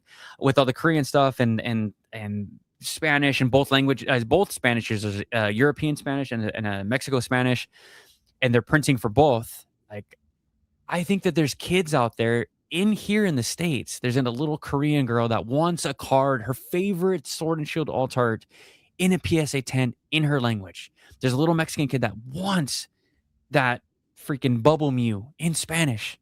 You know, like we think about like there's riches in the niches. Like there's going to be kids that are going to want their cards in their native language. Like everyone just thinks that it's just English or just Japanese. I'm looking elsewhere. And if they don't hit, bro, like it's fine. I have cool cards that I could like tell a story about. Like it's not like I'm taking it as like a net loss. I'm like, oh, the business is struggling. Like, bro, no. Like this is just they're just fun speculations. With safe cards though. Like I feel safe buying like a Korean Moonbryon, a Korean I guess Korean Silver Tempest Lugia or Paradigm Trigger Lugia, stuff like that. Dude, at the right price points, it can all make sense. Like it can Yeah, for all sure. absolutely make sense. Like I remember when Bubble Me ran in English, Japanese was lagging, and what did it do? It ran. And it's kind of a cascade. It'll okay, then it'll be the next language, the next language, the next language. We're booming, Exactly. you know. I would say though, dude, it's like unless you're making a play or you're gonna flip it quick or I would rather like I think the best items are the ones where you're like, I believe in this, I'm cool holding it, and it kind of hits everything. Like it's like I like it as a collector, it seems investable, and when it checks all those boxes, it's nice holding onto stuff like that. Yeah.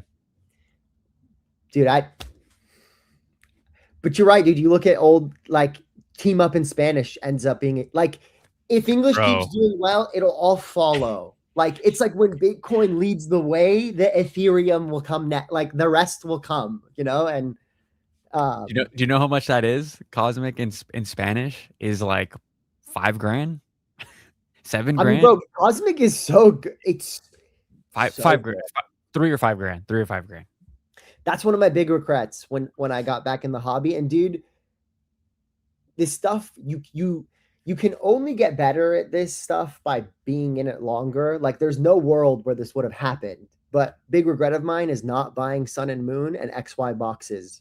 I just, you know, because dude, back then it was true. It's like you would want to buy that, you'd be like $100 box, no downside. Where it's like, man, I really wish I had those as a collector, So let me investor, ask you whatever this. you want to call it. Let me ask you this. So you say that, right? And this is like a question not only for you but for the chat. And I already know. I probably know what 90% of your guys' answer is. If there's the box, if you want the box, you want it for your collection, why not grab it in a different language? You can grab it in Portuguese, German, uh, Indonesian. You can get the same box, same box.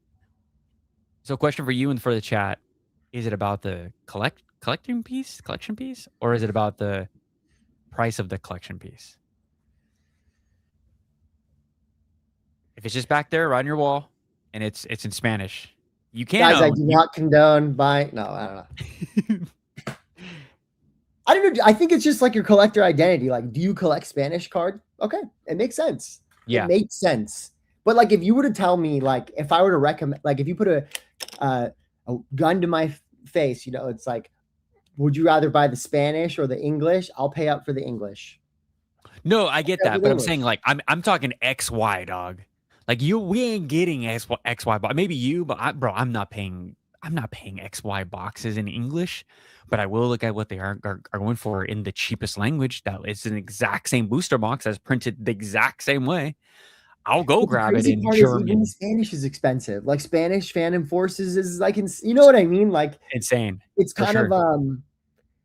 but I think part of it too is like, but the hard part about this stuff is like separating your collector self from your trying to like, dude, money is viewed so like negatively, but it's like dude, it's irresponsible to be buying this much. You know, when people are like, I don't care about value, it's like, dude, if you're an adult, it's a little irresponsible to just not think about the value. Like, do you enjoy, like, do you want to work for, like, I don't know, it's irresponsible, dude. So, like, don't be irresponsible. I love this stuff too. It's cardboard. I love it. Bury me in cardboard. But dude, it's like you should evaluate your whole life picture. And sometimes, dude, it's tough right now because it's like as soon as you sell a card, it's up and you're pissed.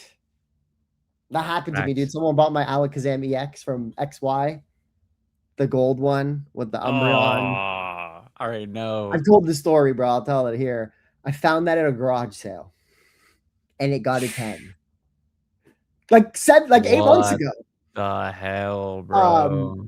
And then, dude, I was doing a show, and a vendor bought it from me. He's like, "I'll pay full last comp. I'll pay you full price." I was like, "Okay, if I have to do that, right? Like, I'm here. Why would I? I have to take the." But I knew, dude. I know what cards kind of have. I know what cards like kind of seem like they should do well. I'm not saying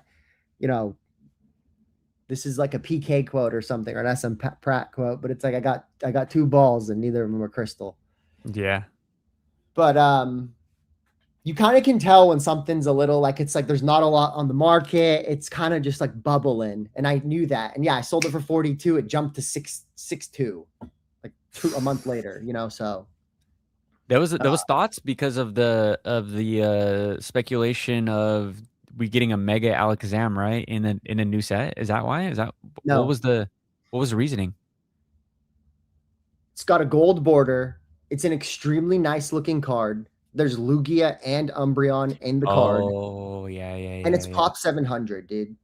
Wait, the one with Umbreon, correct? Yeah. That one? Oh, yeah.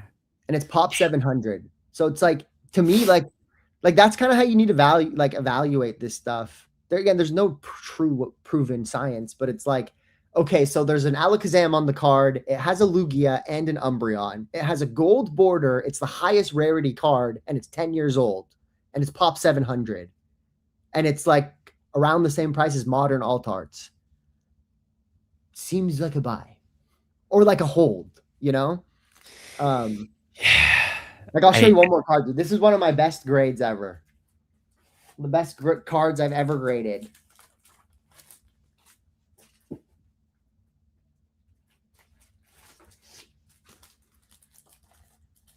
So luckily I have some XY left. Scraping the bowl. Had to go through PSA twice. 9 the first time, 10 the second time. Of course. Oh, yeah. Printer. Sorry for the glare. Let me take it out of this thing. Gotta free it, bro. Dude, it's like, that's a nice card, dude. That's like a high rarity Mewtwo. I get it. Haxorus and Meloetta. Meloetta's popping right now, though. But what else do you need to know besides it's a pop 200 Mewtwo? That's it. So Henry, if you think that this bull market's crazy and we're like dipping right before another wave up, this card should be 15 bands. And it probably will be. It should be 15 bands. Like that's the math. That's the the nerd math. Yeah. But that's what I'm saying. That's what I'm saying. Like I really don't think that people have seen shit yet. I agree with you. That card might get to 15 bands. Right? Like at what point do the whales stop looking at the hyper modern and start looking at XY or Sun and Moon? Well, bro, the whales are in vintage, bro. Yeah. Like, this is why I say it's bittersweet, bro. Like, and I would never been a purchaser of this card. And PSA 10 Gold Star Rayquaza might sell for $1 million on this auction. For sure will. And I look back, bro, and it's like, I had a lot of this stuff on the watch list, like here's Gold Star Mew, dude. I had it on the watch list. A couple times I carded it at $1,000, PSA 9. Now it's $17,000. It's out of reach because I'm normal, dude. Like I don't have crazy. I don't have crazy money or anything. I just collect it and I have good collection value, but cooked them, bro. Because that's part of it, dude, is like, if we would, Bro, it's like kind of the same thing with markets, it's like if Amazon dipped 40%, I would go all in. Well, dude, if we all think that, how's it gonna dip? So if we're all waiting for the dip on our favorite vintage card, don't get me wrong, these prices are exorbitant, they're insane, but it's like, how does it change? Exactly. I would love for it to change so I could buy some or trade, whatever, but it's not. Even It's so how, relative, bro. yeah, even how bad these sets are, the Greninja, the Perfect Order, the look at the box prices. If they're so bad, why aren't they under? Why so bad? The worst sets we've ever seen. Why are they still above 220 and holding? Bro, because the inflow of people that are in this is insane, bro. And Henry, let me know if it's the same with you. There's people at my work that are getting into this. Oh, dude, disgusting. Yeah, Bro, I'm same. gonna get a little bit into demographics, and please don't think I'm like this hobby is Pokemon is next level, bro, where it has every age group and both genders on lock. That's what's so crazy, bro. Like, cause dude, we all grew up like we're 90s kids, early 2000s. Like we love anime, we love that stuff, right? We love, give me a good fight, Goku, Dragon Ball Z. It's not the most female friendly, some of that, right? For sure. Yep. 100%. But there's a cute ass Eevee or a cute ass little Igglybuff jig. There Got him. it's so crazy, dude. It hits so many demographics. It's like everybody can enjoy this in some way. Yeah. I love the cute cards, bro. I mean, freaking, bro, this is one of my grails. Kidding me? Dude, I think the Freaking question great. mark on those cards is what will the pops end up or how much is out there because they're in China and everything. But they give me a vibe. They Those are the give next me ponchos. they give me like, I know they're not promos, but they give me like Scream promo vibes. Like those Dude. cards could do like if they end up under 10K pop, those could do some numbers, dude. And we've kind of seen Pikachu and Gengar can break 5K. Easy. Just Easy. like Van Gogh Pikachu, dude. It's insane. So yeah, no, I agree. That's my biggest bet right now. It's the Chinese market. I'm flipping everything for. I mean, yeah, I have some shit like this. It's like for the PC. Like I grabbed one of the Zinnia cards in every cheap language that I found on eBay, because I just like her. But and the Rayquaza link and whatever. But that's my biggest speculation is the Chinese market. I've been in it for quite some time, and I was buying a lot of the tag teams early on. So I've seen the gains on those in Chinese, both traditional and simplified. So I'm a believer. We'll see. I might get punished. I may not, but if not, dude, I mean, I got a bunch of these. If you're being smart about it, I don't think you're gonna get punished because I think every market iteration or every day that goes by, you learn about the hobby. Dude, it's kind of because I wasn't a believer of Chinese at first. And I'm talking like when that 5th anniversary Chinese box came out, remember a couple years ago? Yeah. Bro, I was like, oh, it's Chinese. Like, dude, I think this is like a proven thing, especially with the Mew, the Mew that only has like 1,500 they released, the exclusive one. If it's an exclusive art, it can have massive legs under it, especially if it's a good Pokemon, dude. Like, we could have, and it's crazy. Again, in the moment, all of this felt insane. That's why a lot of people didn't do it. I didn't do it, but it's like you could have bought that PSA 10 Mew for like 8K ish when it was first kind of bubbling. That thing might hit 100, dude. And I'm not saying it's justified or it should, but that thing might hit 100K, dude. Just like anyone that's listening, turn your brain off and buy the promos. That's a retro specs. Yes, that's a big lesson too. No, if a promo's good, it basically can't get dumpstered. Can't get there exactly. It cannot get dumpstered. But like, there's a natural floor, dude. Because like take the first partner promos. If the Charmander got to $10, there's people that will buy 20,000 of them.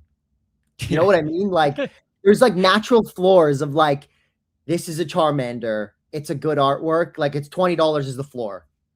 Like this cannot be passed, you know? And um again, current market. Back, bro, before this market, the craziest things were dollars, you know, insane. Do you I mean we're already at an hour and a half, but do you in some way, some form like miss those times, the like sleepy, boring periods, or would you much rather like if he yeah, there was a genie, he says, you know what, we can go back to the bullshit or we can do this for another 5 years. What would you choose? Dude, I think hindsight's 2020 because you can't go back and have the knowledge you do now because you'd be like, oh, I would go and budget, and you wouldn't. You wouldn't do that. Yeah. Because, bro, it felt scary back then, dude. Bro, it It was felt super scary, scary. bro. It Bro, it felt was scary, dude. yeah. Um, Let me show you guys one more card. This is the Yeah, yeah. most expensive slab I ever bought. Let's see Like it. pre-boom and everything. Now I've bought like one or a couple more expensive just to speculate and quick flip them, but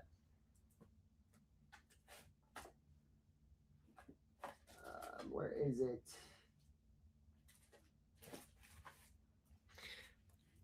Dude, I can't get this out of the sleeve, but this is my favorite childhood card. I could have bought a gold star over it, but it's okay. Damn. It's a great one though. I remember buying this for $700 and it was stressful, dude. It was stressful, bro. Like you're because you know, bro, like you're young, you're trying to grow, you're like, if I put this in a diversified portfolio, Y'all but Belugia. sometimes you gotta be like, I need it. I had this shit on the playground. I need it. But it felt scary, bro. Extremely For sure. scary. And now it's like hindsight 2020, $7,000 card. It's like, but dude, at in the moment when we were going through it, like there's a reason why we were like, oh, a $90 booster box, zero downside. But a lot of the slabs and stuff, you were just like, dude, like, what if this is Yeah. crazy? You know? Thankfully, I wasn't in the slabs. I was only in sealed and just like binder. Bro, I used to think people that graded cards were just freaking dorks. I'm like, graded cards? What the hell? You need a freaking extra plastic to tell you the card's valuable? Just go buy the. But I was like so new to the market, I just didn't understand. You know, now I'm just like, obviously, a freaking over 1,000 grade cards at PSA currently. So, Well, bro, the people that made the biggest returns, it was the people that bought PSA 10 vintage cards. oh, do you remember that crash? Those have had the number one percentage, which like say whatever you dude. I'm telling you, I still like Nostalgianomics in terms of like he's a legend in the game in some ways, you know, but like no, when we look back, the maximum alpha play was to buy like a PSA 10 gold star. It was to buy a PSA 10 legendary collection Gengar. You know, like those are the nominally the biggest pumps. Because you know, Sword and Shield, you got anywhere from a 5 to a 20x, but 20x is really just evolving. You basically got a 5x. But bro, you could have bought a Gold Star Pikachu for $3,000. And it was scary as shit back then, dude. Like people would make fun of you, like you're a sucker, you know.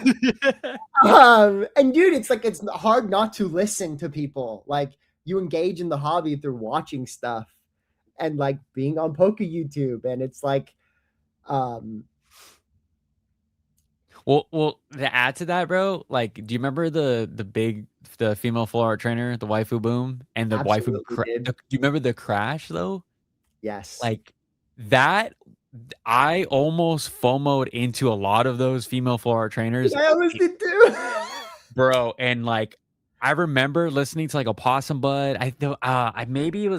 Maybe Dama was making videos back then, but everyone was just like, "This is the stupidest shit." Like, I remember, dude, the lines in Japan were insane, and it was like the golden ticket, right? And little did we know it would actually be punished. And I mean, they're down like what 80%, 90%.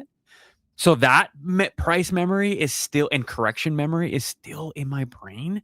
So like seeing what these like the Trikachu is doing or the Mega Gengar, I'm like, no, no, no, no. These can these can go down 80, 90%, but it's a little bit different. But I agree with you, bro, that we should have been buying gold stars and legendary. And I'm not even a legendary reverse guy. But again, bro, this is total Hindsight, hindsight yeah. 2020. It's like, Hindsight, yeah. yeah, you should have bought all these stuff too, Yeah. but it's just not how it goes, you know? Yeah. But like, Yep. I think, dude, like taking, like you do have to reflect because you have to use that info to take a plan of action forward.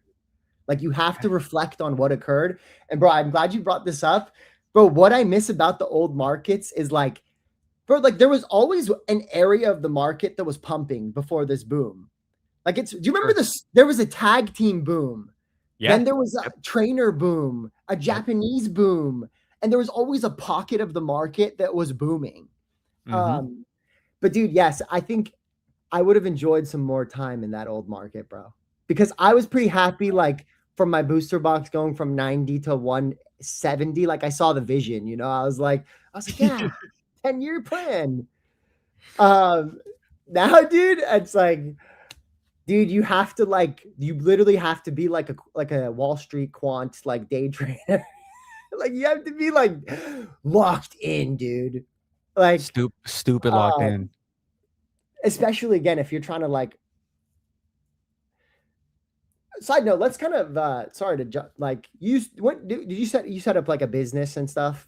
Like, did you kind of do it this year or last year, Henry, or kind of? It's just when I got monetized. Monetized. Yeah.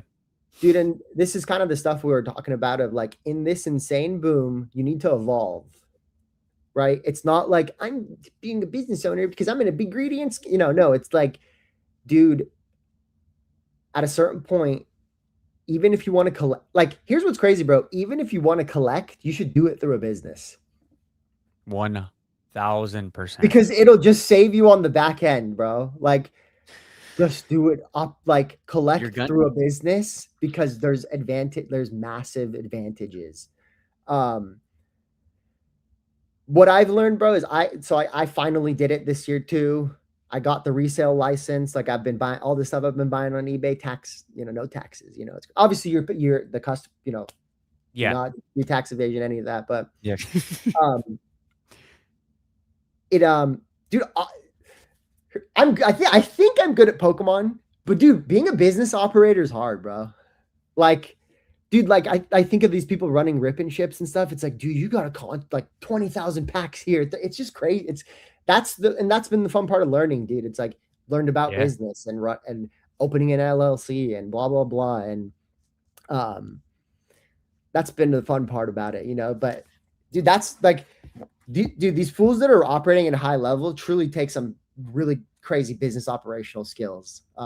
No, 100%, dude. I'm freaking stressed out about my IRS bill at the end of every month, and my tax lady calling me and be like, "You need to spend $5,000." I'm like, "On what? What do you want me to do?" But it's just the game of the content and going back and forth. But yeah, it's a different kind of business for me. Mostly, like I said, it's just writing off like the lights and boxes and the props that are in my background for write-offs and yeah, I don't know if I'll ever like go down the full like never say never because I'm freaking gonna be vending, which is insane. I was like, I'm never gonna vend. Like I have no until I got pushed by the boys in the Discord and they're like, dude, just do it. You can shoot content and I'm just like my quote unquote business is me, right? It's the channel. So I'm trying to invest every dollar. Like every dollar I make from YouTube is literally just goes right back into the channel. Like none of it goes into my bank account. Just goes right back into the channel. I guess that's an investment, like investing into myself and investing into but it's I don't know where this crazy road will take me. If I'll I don't know, make Henry Rippin ship coming. So I doubt it, but you don't know. No, bro, you're a machine, bro. Like, respect to you, dude. Like, you are live every day, video every day. Like, this is the stuff, bro, I suck at. Like, I came on here, I have nothing to chill or anything. Like, I don't have anything to tell you. I don't have a YouTube account. Like, follow my Instagram, classic bro, Eric. Can I give you like one word of advice? Yeah. So like, I mean, this whole conversation, right? Like, this has been fantastic. It's been a great conversation right right back and forth. You need to make content. Any person out there that has evolved as much as you are needs to make content. I don't give a fuck if you're making shorts. You need to make content in this bull run. This is like the certified stamp for your business going forward is to put your face out there and to fully take advantage of this market. Like I said, even if it's just a short, bro, even if it's just a short, throw it on YouTube. I've been pushing everyone in our Discord, like, make freaking content. Like, make the time, set aside an hour. Like, and I'm an open book. The boys in the Discord are open books as well. So make the content. Hey, appreciate it to those saying you would watch. Maybe Henry, if we do one next time, maybe I'll have a channel to shill or something. Not even shill, but something to promote. Because, dude, it's I have like 2 or 3 videos up on like one small account, or it's like my PSA subs from 2 years ago. And bro, it does suck when like 20 people watch. Like, you don't even get a comment or a like. Yeah. I know, dude, what it is, bro. That's one of the things I learned too. It's like, dude, when you have a job and then you're trying to juggle a business on the side and then all this, like, it's actually wow, dude. Like, it's tough. And so I just want to sit some of the stuff on the chat. Kevin Clear, dude, you're absolutely right. It's like a little bit of that magic of that, like that childhood wonder in your eyes of Pokemon, where you're like, man, I'm just a collector and everything. I couldn't agree more with you, dude. But kind of what we were touching back on is, if you collect hard enough, you're gonna have a problem on your hands. I agree. Like, I good problem, but it's like, it's now like a financial hoarding, like it's an issue, It turns into an issue for sure. And it's like, Kevin, I agree. So for everyone listening, he says, you know what they say though, because once you turn a hobby into a business, you lose the love you had. It's true as hell. I don't think I've lost a single ounce of love for goddamn Chikorita, right? Like, love it the same. I love it. I appreciate the anime even more. I know that may be true for some, but like, I have the right balance, I think, with with the collection to the business side. So I don't think that's necessarily true for all, but of course, he didn't say all, but I think that it's just maintaining that balance is tough for a lot of people. I don't look at Pokemon any different than when I first came in. I still get excited for releases. I'm the type of guy, bro, that like a set comes out and I find the beauty in each set. I'm like, oh, the set is great. Like, I opened the box, the comments were cool, reverse holos are great. Like, this box is great. I'm not one of these people, one of these YouTubers that just like, oh, Perfect Order is trash. It's the worst set we've ever seen. Chaos Rising is garbage. Like, bro, that shit's so annoying. Like, echo chamber type shit. But I find the beauty in all of it. Like, sometimes the shit stresses me out, but at the end of the day, like, I freaking go to bed and there's a freaking Gengar plush and a freaking Psyduck plush in my bed and a freaking Squishmallow, and it's like, bro, this is my life. Like, my girl's obsessed with this shit. Like, my house is all decorated in freaking Pokemon shit. Like, it's my life. Never gonna look at it different. Never gonna lose that magic. But I know some people do lose the magic, and you can see it, bro. Like, I make jokes. You see some of those investor channels, you look into their eyes, like, there's no magic there. It's dead. It's like completely dead. It's like all money and liquidity and value, and like, there's no, like, they get none of that at the end of the when they lay their head on their bed. I don't think they ever get that magical feel. Whereas, like, for me, it's so different. I don't know. Well, bro, I still turn on the DS and play. So you got to, bro. I was playing a little Black and White too, bro. Crazy good game, bro. Because it's a game where they were like, hey, do you hate when your Braviary evolves at level 50 fucking whatever? Here's one early on in the game. Like, they nailed that, dude. Like, it's like the most adult game they made. Yeah. So good. No, Kevin, I'm with you, dude. Like, yeah, it depends what level you go. That's why I forced myself to do this year, because, dude, like, if you don't want to do that, just collect and enjoy. You're gonna do great. Yeah. But also, there's advantage. There's like these things set up, like, the U.S. has their tax code and law for a reason. Like, take advantage of what's available to you. Because I'll tell you this, bro. Let's say you collect for 10 years, you go to sell $100,000 worth of cards in the future. What are you gonna do, bro? Is it gonna, if it's gonna wire to your account? Cooked. God help you if you don't report it, dude. So it's like, this isn't like you should. It's just kind of like it's. Again, someone that just did it, I'm just saying, I wish you would have done it earlier. For sure. But yeah, also, dude, it's all relative. It's what you want out of life. Yeah, 100%. And again, maybe, dude, you're okay just collecting super hard. That down the line, you sell it for $1 million, you pay some taxes, and you're good. You had a great run with Pokemon. Maybe you keep it forever, give it to your kids. Whatever works for you. I think the point we want to hit on is this market's so insane. Take advantage of things like the grading or whatever you're at. I think the most important thing is try everything. Buy, sell, trade, grade, speculate. Just try it all, and you'll find out what you like to do, like what you really enjoy doing in the hobby, how you like collecting. And bro, like if you're like a lawyer, don't just collect. Just collect, right? Yeah, exactly. As I tell people, like there'll be some people. I'm not saying that, but, yeah, there'll be some people that have like hella good jobs, and they're like, oh, I want to like make content, I want to vend. I'm like, don't just enjoy it. Just like enjoy that's the most beautiful, bro, is like having a good job and like collect, and just collect, dude, Just collect and just have fun. Shik says, I'm sure they're crying in their mansions. If that's what they want, like I think I don't know if you watched that retrospects and knocked out cards, their podcast. It's all different. Like they talk about financial freedom, but it's like financial freedom could mean so many different things to so many different people, could just be meaning debt free. I'll give you a number. Let's hear it. I'm kind of joking, bro. But I think, bro, if you wanted to stop working today forever, you probably need $1 million liquid. And you probably have to be super smart with that, Oh, and you got to be smart with that. You got to be like stingy with that, dude. And, super stingy. Dude, we're all playing in the same field. Like, it's not like there's definitely the inflation is really bad in the US and everywhere. Kind of. It's really tough, dude. Things are getting really expensive. And, dude, Henry, I'll always go back to the way it used to be. Same, dude.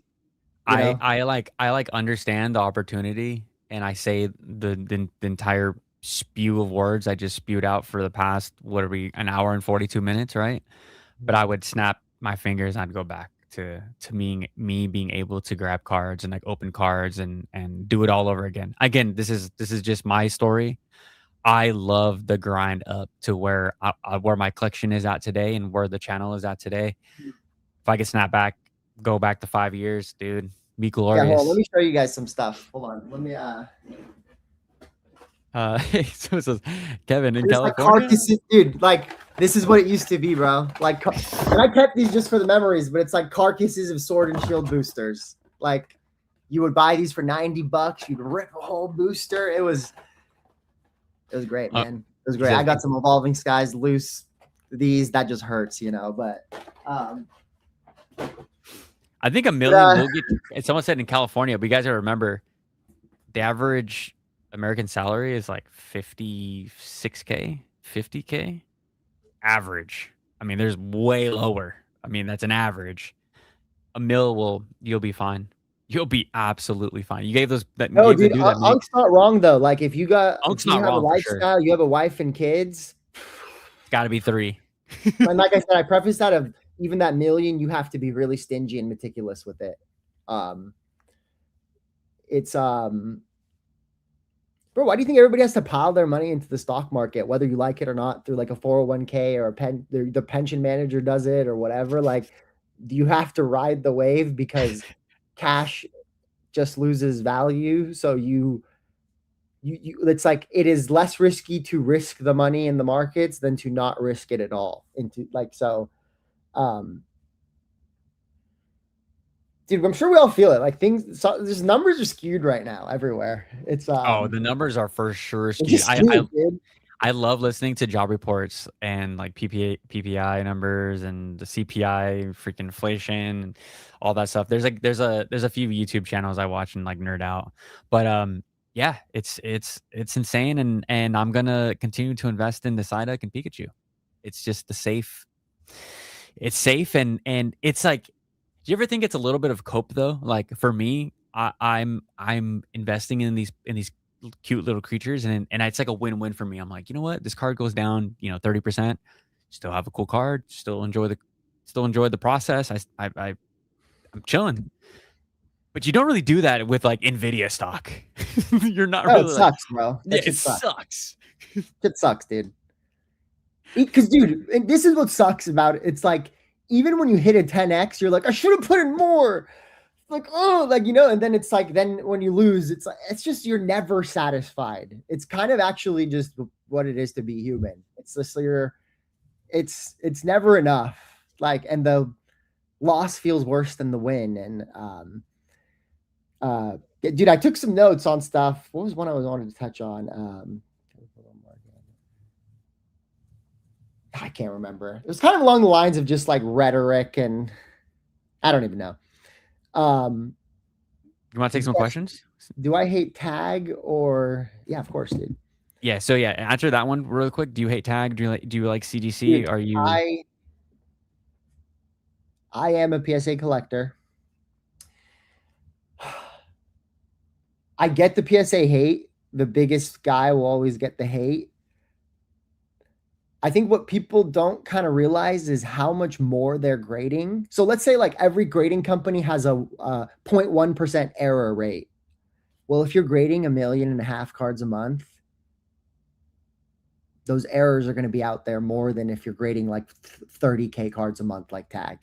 And dude, it's not real AI. Don't get fooled.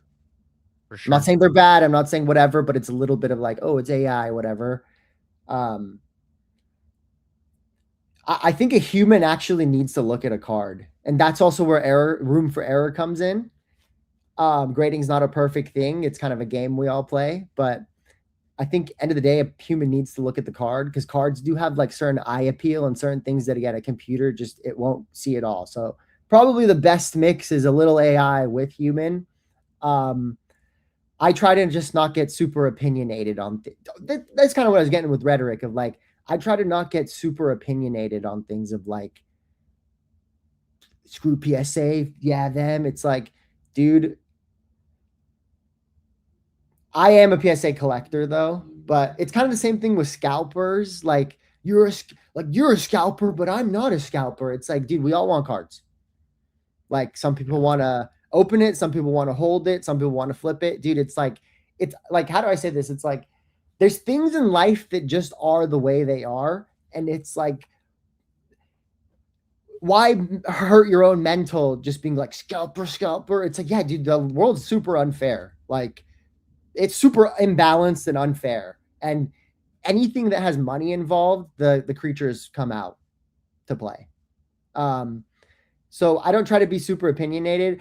This is what I'll tell you. Like a CGC 10, the non-pristine, like it's not a great quality card. Like it'll usually have a good amount of edge wear and all that.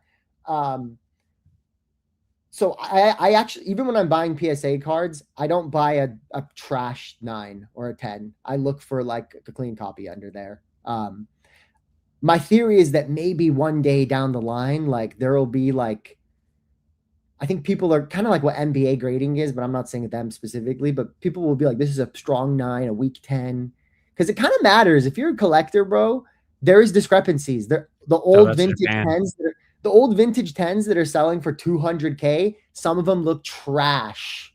They look like 7s. They look like modern 6 and 7s. So you're buying the label, but you also have to realize, dude, there's way like the people buying this, bro, is like, it's literally a deca millionaire who's like, oh, Pokemon's hot. That's going to go to my invest in my port for whatever. Right? Like that's gonna go and it's like they just click the button, bro. It's nothing to them. It's like Gary V. Gary V just bought the first edition Zard. Like, so, yeah, dude. Sorry, I rant a lot. No. That was good. That was good. Here's another question. Since it was discussed yesterday, Lost Thunder or Forbidden Lost Thunder. Light? Lost Thunder as well. Lugia all day. Lugia is a dope Pokemon, dude. I'm a big Lugia fan. I don't want Big, to big pull it. Lugia fan. Let me I don't actually want show to. you guys one thing I graded I don't want to recently. pull it out. I graded a pretty crazy card recently. Dude, for me, this is crazy. It's I bought this off of eBay from a dude in Australia. Oh, what the hell? But it hit the 9, dude. So good. Yeah, dude, that's So nice. good. That's freaking nice. How do you feel about them bringing back those like break cards in the 30th? Do you like or adding those? I mean, there's shit. They're adding some to the Rayquaza set.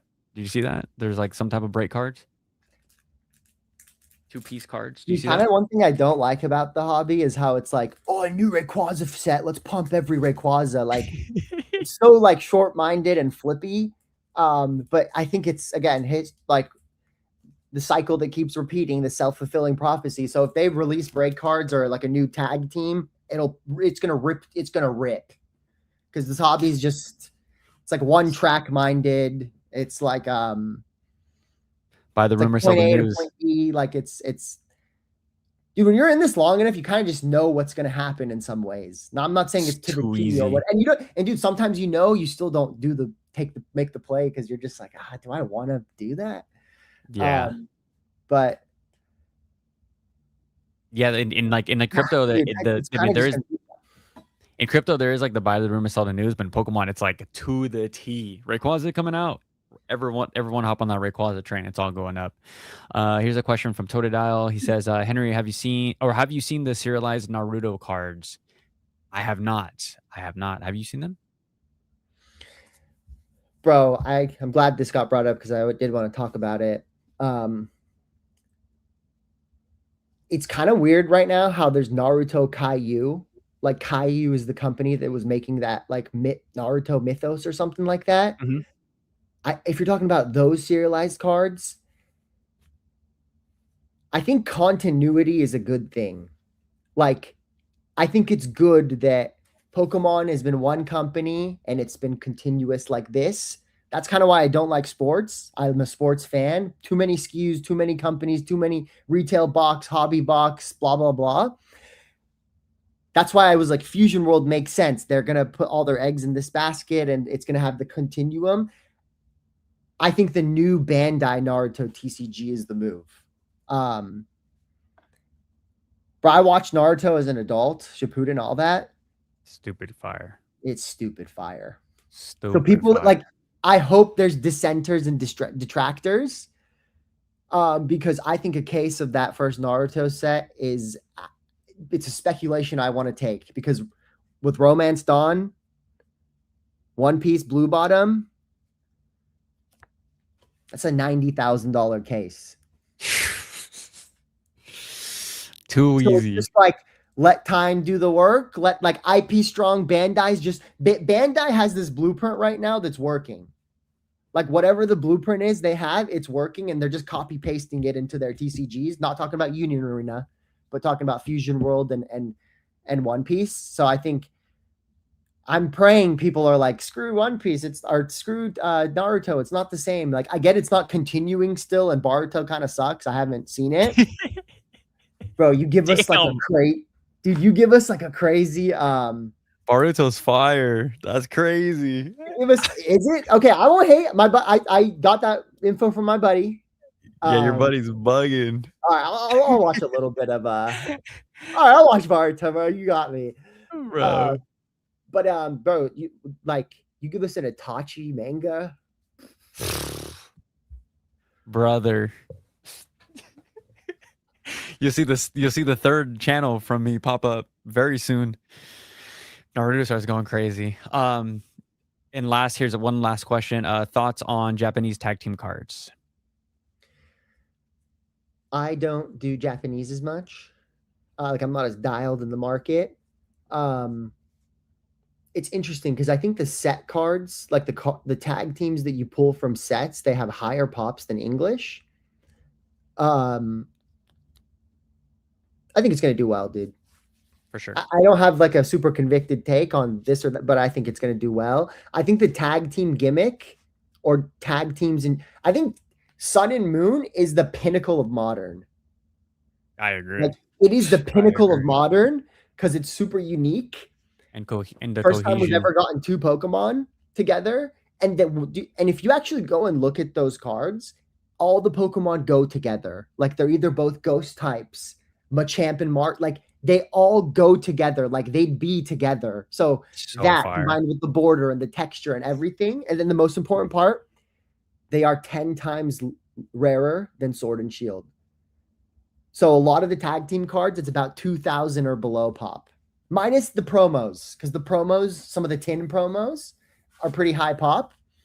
So it's like, it's the perfect blend of like kind of low pop numbers, but the beauty of modern art and texture and everything. And like these Black Swan events that occur, dude, they were printing team up during the COVID stuff, so they didn't print it as much. Like it's just that's how it went. Like it's just how it goes sometimes, you know. And um, all right, cat's out of the bag, dude. I do think Sun and Moon is probably one of the few most like last really. That's actually wrong, dude. Pokemon. There's so much Pokemon out there. One, it's impossible to master every era, every promo, every language.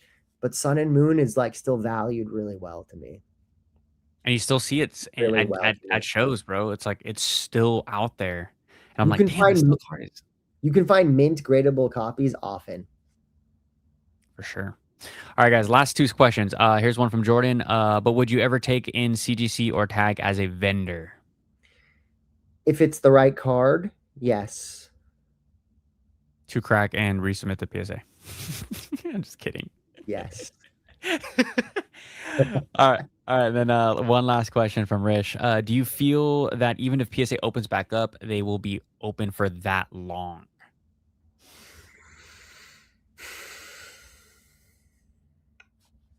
I'll let you go I first. don't know, dude. It seems like they're powering through those subs pretty quick.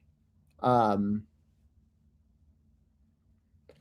I just trust the business to want a business, dude, and they're printing.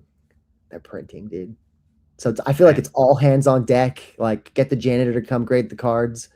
Uh, you know what I mean, bro? They're like, "Hey, you in accounting, come grade the cards," and then Get this shit through, baby. dude, they're gonna get through all this. They're gonna make 200 million through just putting cardboard in plastic, and then they want to be open for business, bro.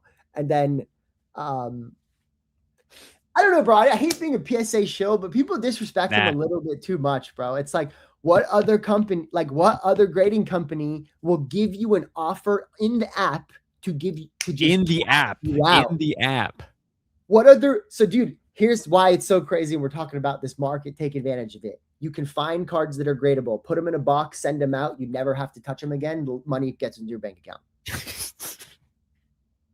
But PSA That's what bad. we're talking about, dude. But PSA Like, bad. But PSA is so bad. They're so evil. They're such an evil company. Why would you well, support one something? thing too, I like Rudy a lot. Rudy's the GOAT, probably one of the most legendary people ever. Like he might end up owning everything in the end of this, dude. Rudy has a motive to get his cash cow going. So I get it. I love Rudy. He's the GOAT. And maybe he can get the third spot. But do you I don't think think Rudy so. does this because Rudy's kind of dude, he's kind of a shark. He's the GOAT for a reason, dude. And he wants to be a billionaire. He says it in his videos, bro. He wants to purchase Hasbro. So he would love to have the number 3 ranked grading company that gives him an extra multiple $1 million a year. But it's just we don't know how the market will react. Like nobody's seen a PCG slab, you know. So we'll see how it goes. Yeah, they're trash. I seen them in Japan. Their shit is trash. There's a whole I like freaking. Hey Henry, I like it, dude. PSA supremacy, dude. Gotta keep it, bro. I do like tag, but just the value ain't there. I mean, bro, like no one's buying tag, and they're like very niche collectors that will buy tag, sure for the PC. But I think if we actually see a strong downturn, I can't trust tag enough to make good decisions. At least for me. If you guys want to take that, I love the way the slabs look. We're not talking about that. I'm talking about their decision making as a company during the turn, and we're gonna find out. We'll find out in 15 Well, years when bro, the bull run what ends. like what happened, bro? They got too many people. They got too much of an influx. They had to shut it down. They weren't ready for it, bro. Like this is No. tag might be 10 people in a room, dude. You know, like Hit a few I know disrespect freaking. tag truly, but one thing on PSA, dude, they deserve to be where they're at because they were the first company that took a risk on Pokemon. They were the Yep. first company that said, we'll do TCG, we'll do Pokemon. And look at First them to now. market. They're the Apple. And I get it, dude. Their slabs kind of look trash. Damn. I love But the I PSA like slabs. it's just they've been here the longest. They're Yeah. just like nobody's gonna crack their grails out to put it into, you know what I mean? So collect what you like. If you like tag, go. I'm not saying don't do it. I'm just saying like there's kind of a fake allure. I In don't a know. bull run There's though. iPhone and then there's this other stuff. You know, I don't know. Yeah, exactly. Let me answer Rich's question. There's like this sentiment right now that everyone's like, we're all stacking up cards to grade, and the moment PSA opens up, aren't they gonna just get re-backed up? I was like, dummy.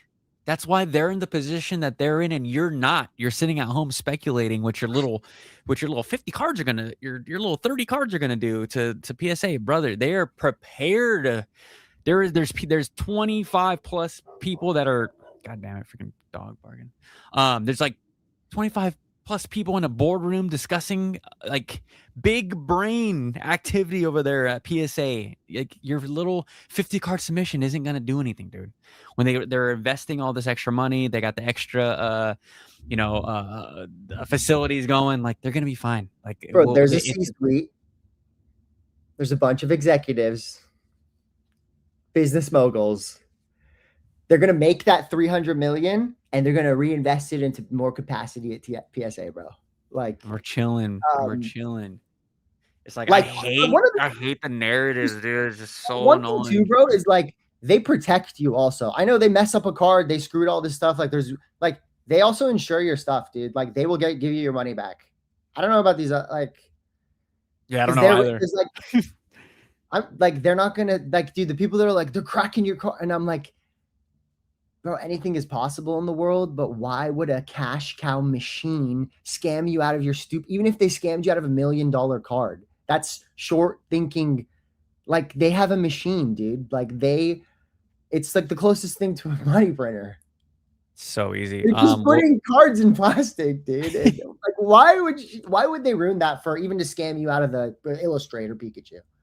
For sure. Last comment. And the reason why we're gonna end here is because I agree 100%. And another goated comment by Uncle Shrimp, but I'm a firm believer that tag was made to be bought out. That's my thinking Right, exactly. There will be a PSA announcement of we've integrated the tag AI into PSA. Exactly. And I know PSA has already thought about it. The offers were already there. Now, can the offer get big enough to like I know some friends, some people, acquaintances that they started their businesses, and then like once they started to see a little bit of success, they're like, "Oh, I'm trying to sell this thing." Right? Like the plan was always to sell the thing. And I think that's the same thing with tech. I think yeah, the subs are cool and all stuff, but I think the end goal was eventually to sell to PSA. Who knows? Maybe CDC. I don't know. We have to wait and Bro, see. startup cash out party, dude. That's for sure. For sure. Like, But you know, all right, yeah, nah, for sure. Brother, that was fun. 2 hours. I want to say thank you for your time. If you're free next month, I'm gonna hit you. See if you want to no, bro, I appreciate it. Thank you for bullshit again. letting me come on. Thanks for putting a little faith in me. I know I just bombarded you at the card show, so I appreciate it. Nah, that was fun, dude. That was fun. The chat loved you as well. There was like 50 plus people. So that was Appreciate it, crazy. y'all. I was gonna say just one thing. Sorry to You're good. as a sycophant PokeTuber watcher, this was super exciting, bro. Thanks for letting me come on live. Like this is it meant a lot more to me than you think, bro, because you know, I've literally just lurked and watched there's a YouTuber I've seen it, dude, you know, and Yeah. it's really cool to be here, bro, and I appreciate it. And I have nothing but follow Classic Era Cards on Insta if you just want to message me or whatever. Yep, his stuff is I'm in. going to try to step up the social media game. Yep, his stuff is in the description down below, so make sure to give him a follow for sure. And I want to say thank you to the chat, everyone, with the kind comments and great questions. Yeah, we're gonna get on out of here. 804, dude. Great freaking live. That was a fun one, bro. That was a fun one. Chat, thank you again so much. We'll catch you guys tomorrow with another live. We're live every single freaking day, 6 p.m. I'll catch you guys tomorrow. Peace out.